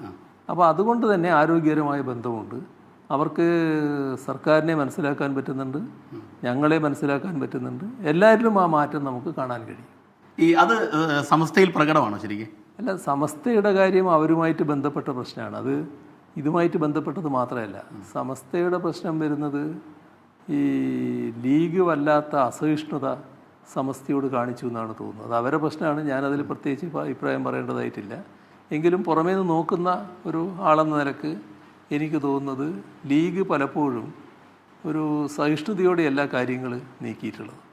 നേരത്തെയുള്ള അവരുടെ നേതാക്കളും ഈ സമസ്തയുമായിട്ടൊക്കെയുള്ള ബന്ധം വളരെ സുദൃഢമായതായിരുന്നു.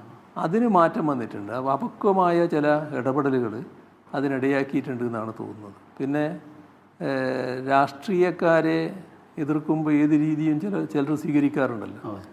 അങ്ങനെയൊരു രീതി ഈ ലീഗിൻ്റെ ചില നേതാക്കൾ എതിർപ്പിൻ്റെ കാര്യത്തിൽ സമസ്തയോട് സ്വീകരിച്ചിട്ടുണ്ടെന്നും കാണാൻ പറ്റും. ഒരു ബഹുമാനക്കുറവോടെ സമീപിക്കുന്ന നിലപാട്. പരസ്പര ബഹുമാനം ഏറ്റവും പ്രധാനമാണല്ലോ.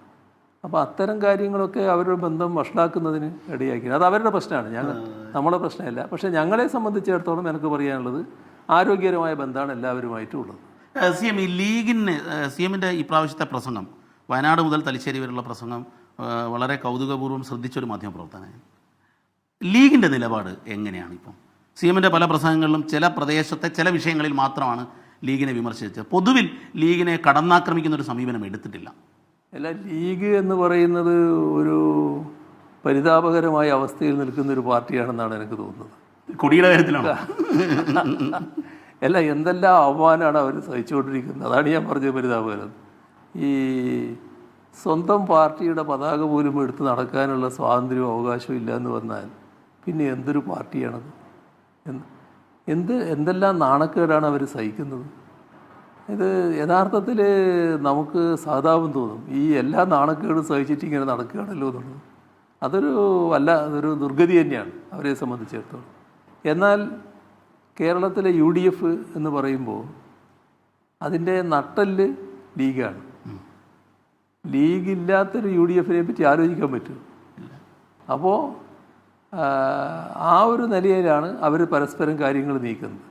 ലീഗും കോൺഗ്രസും നേതൃത്വങ്ങൾ തമ്മിലൊക്കെ നല്ല ബന്ധം നിലനിർത്തി പോകുന്നുണ്ട്. ക്ഷണികളിൽ അതുണ്ടോ? അല്ല, ഈ ബന്ധങ്ങളുള്ളപ്പോൾ തന്നെ ഇങ്ങനെയുള്ള കണ്ടീഷൻസ് വരുമ്പോൾ അതൊരു പാർട്ടി എന്ന നിലക്ക് അതിനെ അവമാനിക്കുന്നതല്ലേ? അത്തരം കാര്യങ്ങൾ നിൽക്കുകയല്ലേ? അപ്പോൾ അതിനോട് വേണ്ടത്ര പ്രതികരിക്കാൻ ലീഗ് നേതൃത്വത്തിന് പലപ്പോഴും കഴിയാറില്ല എന്നാണ് അവസ്ഥ. അത് ലീഗിനെ നല്ലതുപോലെ ശോഷിപ്പിക്കുന്ന അവസ്ഥ ഉണ്ടാക്കുന്നുണ്ട് എന്നാണ് എനിക്ക് തോന്നുന്നത്. ഞങ്ങൾക്കിപ്പോൾ പ്രത്യേക വിരോധത്തിൻ്റെ പ്രശ്നം വരുന്നില്ല. കാരണം ഇതിനകത്ത് സംഘപരിവാർ അജണ്ടയോട് സാധാരണ നിലക്ക് ഒരു ന്യൂനപക്ഷത്തെ പ്രതിനിധാനം ചെയ്യുന്നൊരു പാർട്ടി എന്ന നിലക്ക് അവർ അത്ര കണ്ട് സമരസപ്പെടേണ്ടവരല്ല. അവിടെയും അവരുടെ ഗതികേട് കൊണ്ട് കോൺഗ്രസിനോടൊപ്പം നിൽക്കുന്നുണ്ട്. ഈ 18-അംഗ സംഘത്തിൽ അവരുമുണ്ട്. 18-അംഗ സംഘത്തിൽ മതനിരപേക്ഷതയ്ക്ക് വേണ്ടി നിലക്കൊള്ളാത്തതിൽ ഇവരുടെ രണ്ടുപേരും അതേ നിലയാണ് സ്വീകരിച്ചിട്ടുള്ളത്. അപ്പോൾ അതൊക്കെ ഒരു തരം ഗതികേടാണ്. സാധാരണഗതിയിൽ ന്യൂനപക്ഷത്തിന് അങ്ങനെയൊരു നില സ്വീകരിക്കേണ്ട കാര്യം വരുന്നില്ല, നമ്മുടെ കേരളത്തിൽ പ്രത്യേകിച്ച്. പക്ഷേ വേണ്ട രീതിയിൽ ശബ്ദം വരുന്നില്ല, ശബ്ദം ഉയരുന്നില്ല. കോൺഗ്രസിൻ്റെ ശബ്ദം നോക്കി അതിൻ്റെ താളത്തിനനുസരിച്ച് തുള്ളണം എന്നൊരു നിലയിലേക്ക് ഇവരെത്തുന്നു. അതുകൊണ്ട് ഇവരെ സ്വന്തം അഭിപ്രായം പറയാൻ പറ്റുന്നില്ല. അങ്ങനൊരു ഗതികേടിൻ്റെ പാർട്ടിയായി ലീഗ് മാറുന്നു എന്നാണ് എനിക്ക് തോന്നിയിട്ടുള്ളത്. BJP വരേണ്ടതുണ്ട് CM. BJP കേരളത്തിൽ വലിയ പ്രചരണമാണ് നടത്തുന്നത്. ഒരുപക്ഷെ മറ്റേത് പാർട്ടിയേക്കാളും പ്രചരണ രംഗത്ത് അവർ മുൻപിലാണ്. ഫ്ലക്സ് ബോർഡുകളിൽ, ബാനറുകളിൽ, സോഷ്യൽ മീഡിയയിൽ, TV വരുന്ന പരസ്യത്തിൽ ഉൾപ്പെടെ. കേരളത്തിൽ BJPക്ക് 2ാം സ്ഥാനം പോലും കിട്ടില്ലെന്നാണ് CM ആവർത്തിച്ച് പറഞ്ഞത്. വയനാട്ടിൽ തുടങ്ങി തലശ്ശേരിയിൽ എത്തുമ്പോഴേക്കും CMൻ്റെ ശരീരഭാഷയിൽ ഈ ആത്മവിശ്വാസം കൂടിയതുപോലെ തോന്നിയിട്ടുണ്ട്. എന്തിൻ്റെ അടിസ്ഥാനത്തിലാണ് CM അത്ര ഉറപ്പിച്ച് പറയുന്നത്? കാരണം തൃശ്ശൂരിലും തിരുവനന്തപുരത്തും ശക്തമായ മത്സരമല്ലേ BJP കാഴ്ചവെക്കുന്നത്? ശക്തമായ മത്സരം ഫ്ലക്സിലും ഈ പറഞ്ഞ പ്രചരണത്തിലുമാണ്. ജനങ്ങളിലാണല്ലോ സാധാരണഗതിയിൽ വേണ്ടത്. ആ ജനങ്ങളുടെ മനോഭാവം ഇവർക്ക് അനുകൂലമല്ല എല്ലാ സ്ഥലത്തും. ഇപ്പോൾ ഈ പറഞ്ഞതുകൊണ്ടൊരു പറയാം, പണത്തിൻ്റെ കൊഴുപ്പിന് നല്ല സ്വാധീനം വരുന്നുണ്ട്. ഇപ്പോൾ തിരുവനന്തപുരത്ത് ഒരു മാധ്യമം ഒരു പരിപാടി സംഘടിപ്പിച്ചു പോലും. ആ പരിപാടിയിൽ പിന്നെ 2 കൂട്ടരിയെ പറയുന്നുള്ളൂ. അതായത് ഒന്ന് UDF, മറ്റൊന്ന് BJP. ഈ LDFൻ്റെ ഒരു പാവ സ്ഥാനാർത്ഥി എന്ന് അവസാനം പറയുകയാണ് പോലും. എന്തൊരു ഗതികേടാണെന്ന് നോക്കണം. അതും മാതൃഭൂമിയെ പോലൊരു പത്രമാണ് അത് സംഘടിപ്പിച്ചതെന്നാണ് പറയുന്നത്. എത്ര പരിതാപകരമായ അവസ്ഥയാണെന്ന് നോക്കണം. എങ്ങനെയാണ് നമ്മുടെ ചിത്രങ്ങൾ മാറ്റിമറിക്കുന്നതെന്നാണ് നോക്കേണ്ടത്. അവിടെയുള്ള അനുഭവം എന്താ? പന്ന്യൻ രവീന്ദ്രന് നിമിഷം തോറും പിന്തുണ വർദ്ധിക്കുന്നതാണ്. ദിവസമല്ല, നിമിഷം തോറും വർദ്ധിക്കുകയാണ്. അത്തരം ഒരു സാഹചര്യമാണ് തിരുവനന്തപുരത്തുള്ളത്. അവിടെ നല്ല വിജയസാധ്യതയിലാണ് പന്ന്യൻ രവീന്ദ്രൻ നിൽക്കുന്നത്. അപ്പോൾ അത്തരം ഒരവസ്ഥയിൽ നിൽക്കുന്ന ഒരാളെ തീർത്തും തമസ്കരിക്കുക, വേറൊരു ചിത്രം കാട്ടുക. അങ്ങനെ ചിത്രം കാട്ടിയാൽ ചില താല്പര്യക്കാർ, നല്ല താല്പര്യക്കാർ, ശുദ്ധമായ താല്പര്യക്കാർ തന്നെ, ഇപ്പോൾ ചിലർ ജയിച്ചുകൂടാ എന്ന് വിചാരിക്കുന്ന ആൾക്കാർ, ഇപ്പോൾ LDFന് എന്നാൽ പിന്നെ വോട്ട് തന്നെ ചെയ്യുന്നത്, മറിച്ച് ചെയ്താൽ പോരെ എന്ന നിലയിലേക്ക് എത്തിക്കാനുള്ള ഒരു പ്രചരണ തന്ത്രമാണത്. അപ്പോൾ പണത്തിൻ്റെ സ്വാധീനം ഏതെല്ലാം തരത്തിൽ വരുന്നു എന്നാണ് നമ്മൾ കാണേണ്ടത് ഈ പ്രചരണ രംഗത്ത്. ആ രംഗം കാണും, അവിടെ ഇത്തരത്തിലുള്ള കാര്യങ്ങൾ കാണും. പക്ഷേ ഈ അനുഭവത്തിൽ അവിടെയൊന്നും ഈ ജനങ്ങളുടെ ഇടയിൽ സ്ഥാനമില്ല എന്നാണ് നില. ജനങ്ങളുടെ ഇടയിൽ പുറകോട്ട് പോയിരിക്കുന്നു എന്നുള്ളതാണ്. അതുകൊണ്ടാണ് എവിടെയും 2ാം സ്ഥാനം ഉണ്ടാകില്ല എന്ന് പറയാൻ കാരണം. നേരത്തെ തുടക്കത്തിൽ തന്നെ തൃശ്ശൂർ പുറകിലാണ്. അത് പിന്നെ നമ്മളാരും ചെയ്യേണ്ടതില്ല. വേണ്ടത്ര ആ സ്ഥാനാർത്ഥി തന്നെ അതിനുള്ള സംഭാവനകൾ ധാരാളം നൽകുന്നുണ്ട്. അതിൻ്റെ ഭാഗമായിട്ട് തന്നെ വന്നു ചേരുന്നുണ്ട്. ഈ തൃശ്ശൂരിലെ ഒരു CM അവിടെ ക്യാമ്പയിന് പോയതാണ്. ഒരു സാഹചര്യം വിലയിരുത്തുമ്പോൾ എങ്ങനെയാണ് ശരിക്കും തൃശ്ശൂരിലെ അവസ്ഥ? കാരണം ദേശീയ തലത്തിൽ പ്രധാനമന്ത്രി ഏറ്റവും കൂടുതൽ പര്യടനം നടത്തിയ ഒരു സ്ഥലമാണ് തൃശ്ശൂർ. തൃശ്ശൂരും തിരുവനന്തപുരം എല്ലാം ഒരേപോലെയാണ്. തൃശ്ശൂർ സഖാവ് സുനിൽകുമാറാണ് LDFൻ്റെ സ്ഥാനാർത്ഥി. സുനിൽകുമാർ എന്ന് പറയുന്നത് പൂർണ്ണമായും ഒരു ജനകീയനാണ്. ജനങ്ങളങ്ങ് മനസ്സിലങ്ങ് സ്വീകരിച്ചു കഴിഞ്ഞു സ്ഥാനാർത്ഥിത്വം ആദ്യമേ തന്നെ. അത് തുടക്കത്തിൽ തന്നെ തെളിഞ്ഞതാണ്. ആരംഭത്തിൽ തന്നെ വലിയ തോതിൽ ജനസ്വീകാര്യത സുനിൽകുമാറിന്റെ സ്ഥാനാർത്ഥിത്വം ലഭിച്ചു കഴിഞ്ഞതാണ് വസ്തു. അത് പിന്നെ കൂടിക്കൂടി വരികയാണ്. പക്ഷെ മുരളീധരന്റെ വരവ് അവിടെ പ്രശ്നമായിട്ടുണ്ടോ? മുരളീധരനൊന്നും ആ സ്വീകാര്യതയില്ല. മുരളീധരന്റെ വരവ് വലിയ പ്രശ്നങ്ങൾ ഉണ്ടാക്കുമെന്ന് കോൺഗ്രസ്സുകാർ ധരിച്ചിരുന്നുവെങ്കിലും ആ തരത്തിലുള്ള ഒരു മുന്നേറ്റം മുരളീധരൻ ഉണ്ടാക്കാൻ കഴിഞ്ഞിട്ടില്ല. അതും വസ്തുതയാണ്. സുരേഷ് ഗോപി അവിടെ 3ാം സ്ഥാനത്ത് പോകും. 3ാം സ്ഥാനത്തേക്ക്. ഈ മറ്റൊരു കാര്യം CM, ഈ തൃശ്ശൂർ പൂരം ഇപ്പോൾ ഒരു വലിയ പ്രചരണ ആയുധമാണ്. അത് CM തന്നെ വ്യക്തത വരുത്തേണ്ട ഒരു കാര്യമായതുകൊണ്ടാണ് ഞാനത് ചോദിക്കുന്നത്. തൃശ്ശൂർ പൂരത്തിൽ ഈ ചിലർ ഒരുക്കിയ ട്രാപ്പിൽ കേരള പോലീസ് പോയി തലവെച്ചു കൊടുത്തോ? എന്താണ് യഥാർത്ഥത്തിൽ പൂരം? ഇപ്പോൾ പൂരം മുടക്കിയവരാണ് ഇടതുപക്ഷം, സർക്കാർ എന്നുള്ള നിലയിൽ ക്യാമ്പയിൻ സജീവമാണ്. സുനിൽകുമാറും K രാജനും ഒക്കെ അതിന് മറുപടി പറയുന്നുണ്ട്. പക്ഷേ എന്താണ് അതിൽ വസ്തുത? അത് ഈ പറയുന്നൊരു പ്രചരണത്തിന് വേണ്ടിയൊരു ആലോചന നേരത്തെ അവിടെ ഉണ്ടായിരുന്നു. പക്ഷേ ഞങ്ങൾ എല്ലാ ആഘോഷങ്ങൾക്കും അനുകൂലമാണല്ലോ. പ്രത്യേകിച്ച് പൂരം എന്നൊക്കെ പറയുന്നത് നമ്മുടെ കേരളത്തിൻ്റെ മഹത്തായൊരു ഉത്സവമാണല്ലോ. ഒരു തൃശ്ശൂരിൻ്റെ സ്വകാര്യ അഹങ്കാരമാണെന്ന് പറയാം. പക്ഷേ കേരളത്തിൻ്റെ മൊത്തമായിട്ടുള്ളൊരു ഉത്സവമല്ലേ? കേരളത്തിൻ്റെ ഏറ്റവും പ്രധാനപ്പെട്ടൊരു കാര്യമല്ലേ? കേരളത്തിൻ്റെ ഒരു ചിത്രം കാണുമ്പോൾ തൃശ്ശൂർ പൂരത്തിൻ്റെ ചിത്രം നമ്മൾ പ്രധാനമായിട്ട് കാണിക്കുന്നു. നമ്മുടെ വള്ളംകളി പോലെ അങ്ങനെയൊക്കെ വരുന്നൊരു ഇതല്ലേ? അങ്ങനെയല്ലേ അത്? അങ്ങനെയുള്ള ഒരു കാര്യത്തിൽ നേരത്തെ ചില തർക്കങ്ങൾ അവിടെ ഉണ്ടായി. ആ തർക്കങ്ങളുണ്ടായപ്പോൾ അവർ ദേവസ്വത്തിൻ്റെ ആൾക്കാർ എൻ്റെ ശ്രദ്ധയിൽപ്പെടുത്തി. ഉടനെ തന്നെ അത് ഇടപെട്ട് പരിഹരിക്കുകയും ചെയ്തു. അവർക്ക് ഒരു പരാതിയും ഉണ്ടായില്ല, നല്ല നിലക്ക് പരിഹാരം കണ്ടുപോയി. ഉത്സവത്തിന് മുമ്പ്, പൂരത്തിന് മുമ്പ് എല്ലാ ഒരുക്കങ്ങളും നേരത്തെ നടത്തി, ആവശ്യമായ ചർച്ചകളൊക്കെ നടത്തി, എല്ലാ ഒരുക്കങ്ങളും നടത്തിയിരിക്കുന്നു. അവിടെ നേരിട്ട് ഇടപെടുന്ന മന്ത്രിമാർ, 3 മന്ത്രിമാർ അവിടെ തന്നെയുണ്ട്. നമ്മുടെ റവന്യൂ മിനിസ്റ്ററും മറ്റും ഫലപ്രദമായിട്ട് തന്നെ കാര്യങ്ങൾ ഇടപെട്ട് നീക്കുകയായിരുന്നു. ഇത് ഒരു നിർഭാഗ്യകരമായ സംഭവമാണ് ഉണ്ടായത്. ആ സംഭവം അതിലെ ഗൂഢാലോചന എങ്ങനെയായിരുന്നു സി എം? കാരണം ജനങ്ങളൊന്നും അത് അറിയുന്ന നന്നായിരിക്കും തോന്നുന്നു. അല്ല, അതിനകത്ത് BJPക്കും ഈ RSSനും പ്രത്യേകമായ ചില ഉദ്ദേശങ്ങളില്ലേ എന്ന് സംശയിക്കേണ്ടതായിട്ടുണ്ട്. കാരണം അവരുടെ പ്രധാനപ്പെട്ട നേതാക്കളൊക്കെ ആ സമയത്ത് അവിടെ എത്തിപ്പെടുന്നുണ്ട്.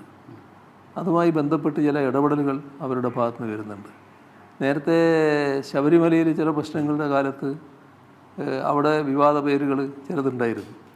ആ കാര്യത്തിൽ കഴിഞ്ഞ പാർലമെന്റ് തെരഞ്ഞെടുപ്പിന് മുൻപാണ്. അതെ, അത്തരം ചില പ്രശ്നങ്ങൾ ഇവിടെ ഉണ്ടാക്കാൻ പറ്റുമെന്നുള്ള ആലോചനയോടെ ചിലരവിടെ എത്തിയിട്ടുണ്ട് എന്നാണ് തോന്നുന്നത്.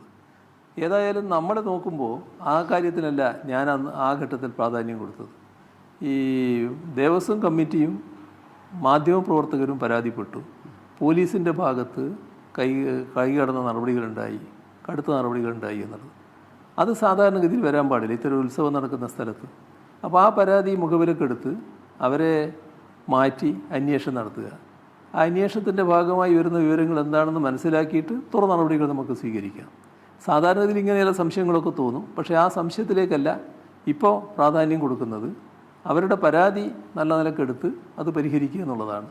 അതിനകത്ത് ദേവസ്വം തന്നെ ഇപ്പോൾ പരസ്യമായി പ്രതികരിച്ചിട്ടുണ്ട്. നല്ല ആരോഗ്യകരമായ പ്രതികരണമാണ് അവരുടെ ഭാഗത്ത് ഉണ്ടായിട്ടുള്ളത്. അതിന് നമുക്ക് നിൽക്കുന്നതാണ് ഇപ്പം നല്ലത് എന്നാണ്.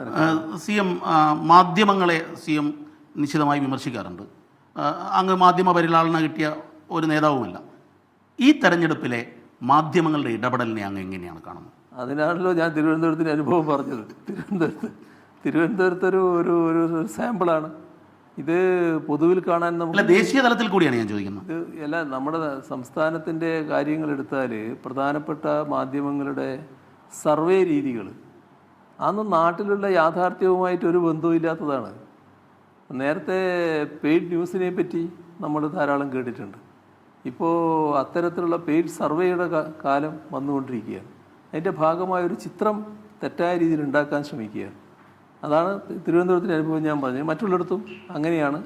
ആ വാർത്തകൾ വിന്യസിക്കുന്ന രീതി കണ്ടാൽ ഈ UDFൻ്റെ ആൾക്കാർക്ക് വലിയ പ്രാമുഖ്യം, പിന്നെ BJPയുടെ ആൾക്കാർക്ക് പ്രാമുഖ്യം, അങ്ങനൊരു അവസ്ഥ പലയിടങ്ങളിലും കാണാൻ നമുക്ക് കഴിയും. എന്നാൽ വസ്തുത അതല്ല എന്നുള്ളതാണ് യാഥാർത്ഥ്യം. നേരത്തെ തന്നെ ഇതൊക്കെ തെളിഞ്ഞതാണ്. കഴിഞ്ഞ നിയമസഭാ തെരഞ്ഞെടുപ്പിലും ഇതുപോലുള്ള ചില സർവേകൾ നമ്മൾ കണ്ടതാണ്. ആ സർവേയിൽ BJPക്ക് വരെ പിന്നെ 1-ാം സ്ഥാനം കൊടുത്ത ചില മണ്ഡലങ്ങളുണ്ടായിരുന്നു. പക്ഷെ അതൊക്കെ പിന്നീട് എങ്ങനെയാണ് വന്നതെന്നുള്ളത് നമ്മുടെ അനുഭവത്തിലുള്ളതാണ്. പക്ഷെ അനുഭവത്തിൽ നിന്നും ഒരു പാഠവും പഠിക്കില്ല എന്ന നില നമ്മുടെ ചില മാധ്യമങ്ങൾ സ്വീകരിക്കുന്നു എന്നുള്ളതാണ് ഏറ്റവും ദുഃഖകരമായ അവസ്ഥ. CM ഇപ്പം സർവേയെക്കുറിച്ച് പറഞ്ഞു. സർവേ ഫലങ്ങൾ കാര്യമാക്കേണ്ടതില്ല എന്ന് പറഞ്ഞു. CM ഒരു മികച്ച സർവേ നടത്തുന്ന ആളാണെന്നുള്ള അറിയാം. കാരണം പലപ്പോഴും പറഞ്ഞത് ശരിയാവാറുണ്ട്. അങ്ങയുടെ കണക്ക് കൂട്ടലിൽ ഈ പ്രാവശ്യം 1 സീറ്റാണ് നേരത്തെ ഉണ്ടായിരുന്ന ഡിപ്പോസിറ്റ് കഴിഞ്ഞ പാർലമെൻറ്റ് തെരഞ്ഞെടുപ്പിൽ. മുന്നണി മാറ്റത്തിലൂടെ 2ആയി മാറി. കേരളത്തിലെ ഇടതു മുന്നണിക്ക് എത്ര സീറ്റ് കിട്ടും? നല്ല മികച്ച വിജയം ഉണ്ടാവും. ഇപ്പം ഞാൻ സീറ്റിൻ്റെ എണ്ണം ഞാൻ ഏതായാലും പറയുന്നില്ല. പക്ഷേ മികച്ച വിജയം LDFനുണ്ടാവും. ഈ കേരളത്തിലെ ഒരു സീറ്റും ഒരു ഉപേക്ഷിക്കേണ്ടതായിട്ടുള്ള നിലയിലല്ല ജനങ്ങളുടെ പ്രതികരണം. ഇപ്പോൾ സാധാരണഗതിയിൽ LDF ജയിച്ചു വരുമെന്ന് സംശയിക്കുന്ന ചില സീറ്റുകൾ കാണുമല്ലോ. അത്തരം സീറ്റുകളിൽ പോലും പൊന്നാനി ആ കൂടുതലല്ല. പൊന്നാനിയൊക്കെ ജയിച്ചു വരുന്ന സീറ്റായിട്ടാണ് മാറിയിട്ടില്ല. അപ്പോൾ അത്തരം സീറ്റുകളിൽ പോലും അഭൂതപൂർവമായ പ്രതികരണം ജനങ്ങളിൽ ഉണ്ടാവുകയാണ്. അതാണ് നമ്മൾ കാണുന്നത്. ഈ CMനോട് ഞാൻ കുറച്ചുകൂടി സ്പെസിഫിക് ആയി ചോദിക്കാം, 2 അക്കത്തിലേക്ക് കടക്കാനുള്ള സാധ്യതയുണ്ടോ? തീർച്ചയായും ഒരു സംശയവുമില്ല. ഇനി അവസാനമായി ഈ തെരഞ്ഞെടുപ്പ് യാത്രയിൽ അങ്ങയുടെ മനസ്സിൽ തട്ടിയ നിരവധി സംഭവങ്ങളുണ്ടാവും, പലരും അങ്ങയെ കാണുന്നുണ്ടാവും. ഒരനുഭവം ഒന്ന് പങ്കുവയ്ക്കാമോ പ്രേക്ഷകർക്ക് വേണ്ടി? അല്ല, എനിക്കിപ്പോൾ ഉള്ള അനുഭവം എന്ന് പറയുന്നത് വളരെ പ്രത്യേകതയുള്ളതാണ്. സാധാരണഗതിയിൽ ഈ പ്രായമുള്ള ചില ആൾക്കാർ, പ്രായമുള്ള സ്ത്രീകൾ, അവരൊക്കെ ഇടപെടുകയാണ്. പെൻഷൻ മുടങ്ങി എന്നുള്ള ആക്ഷേപമുണ്ട്. നേരത്തെ മാവേലി സ്റ്റോറിന്റെ റാക്ക് കാലിയാണെന്ന ആക്ഷേപമുണ്ട്. ഭരണവിരുദ്ധ വികാരം ഉണ്ടെന്ന് ആക്ഷേപമുണ്ട്, അതുകൂടി കണക്കിലെടുത്ത് വേണം. പക്ഷേ അതൊന്നുമല്ല ആളുകളുടെ മനസ്സിൽ. അതിനൊക്കെ കാരണം അവർക്ക് കൃത്യമായിട്ട് മനസ്സിലായിരിക്കുന്നു. നമ്മുടെ കേരളത്തിന് ലഭിക്കേണ്ട പണം പൂർണ്ണമായിട്ട് തടയുന്ന അവസ്ഥ വന്നപ്പോൾ അത് ചില മുടക്കങ്ങൾ ഇവിടെ വന്നു എന്നവർക്കറിയാം. എന്നാൽ അതിൻ്റെ അവസരം വന്ന ഉടനെ തന്നെ ആ പണം കൊടുക്കുന്ന നിലയും ഉണ്ടായി. അപ്പോൾ കേരളത്തിലെ ഗവൺമെൻറ് എപ്പോഴും അവരുടെ കൂടെയുണ്ട് എന്നാണ് പാവപ്പെട്ടവരെല്ലാ കാലത്തും ചിന്തിക്കുന്നത്. ഈ യാത്രയുടെ ഘട്ടത്തിൽ കണ്ട അനുഭവം എടുത്താൽ ഓരോ സ്ഥലത്തും പ്രായമായ സ്ത്രീകൾ അവർ കാണിക്കുന്ന ആ സ്നേഹ വായ്പ് അത് എല്ലാ വിഭാഗവും ഉണ്ട്, ഏതെങ്കിലും ഒരു പ്രത്യേക വിഭാഗമല്ല. എല്ലാ വിഭാഗത്തിലുള്ളവരും വലിയ സ്നേഹ വായ്പാണ് കാണിക്കുന്നത്. ഈ ന്യൂനപക്ഷ വിഭാഗത്തിന് കൂടുതൽ എന്തെങ്കിലും ഈ CAA-ക്ക് ശേഷം അങ്ങനെ ഒരു പ്രതികരണം ഉണ്ടോ? ചില ദൃശ്യങ്ങൾ കാണുമ്പോൾ തോന്നിയിട്ടുണ്ട്, അതുകൊണ്ടാണ് ചോദിക്കുന്നത്. അല്ല, അത് പൊതുവിലുള്ളതാണ്. പൊതുവിൽ ഈ നാം കാണേണ്ടത് വല്ലാത്ത ആശങ്കയിൽ കഴിയുന്ന ഒരു വിഭാഗം, ആ ആശങ്കയിൽ അവരെ ഒറ്റപ്പെടുത്താതെ നിങ്ങളുടെ കൂടെ ഞങ്ങളുണ്ട് എന്നൊരു സന്ദേശം നൽകുമ്പോൾ സ്വാഭാവികമായി അവരിലുണ്ടാകുന്ന ആരോഗ്യകരമായ പ്രതികരണം ഉണ്ടല്ലോ. ആ പ്രതികരണം അവരുടെ മുഖങ്ങളിലെല്ലാം കാണാം, അത് എല്ലാ സ്ഥലത്തും കാണാം. പ്രത്യേകിച്ച് സ്ത്രീകളെ തന്നെയാണ് ഞാൻ പറയുന്നത്. സ്ത്രീകളുടെ മുഖത്ത് നല്ല തെളിഞ്ഞ മുഖമായിട്ട് അവരിയ്ക്കുന്നത് നമുക്ക് കാണാൻ പറ്റും. ഇവരെയാണ് വിശ്വസിക്കാൻ പറ്റുന്നത് എന്ന നിലപാടോടുകൂടി. അപ്പം ഭരണവിരുദ്ധ വികാരം തീരെയില്ല, എവിടെയില്ല. അപ്പോൾ ഏതായാലും ഈ തെരഞ്ഞെടുപ്പിൽ അങ്ങയുടെ നേതൃത്വത്തിൽ വലിയ വിജയം ഉണ്ടാകട്ടെ എന്ന് ആശംസിക്കുന്നു. Thank you very much.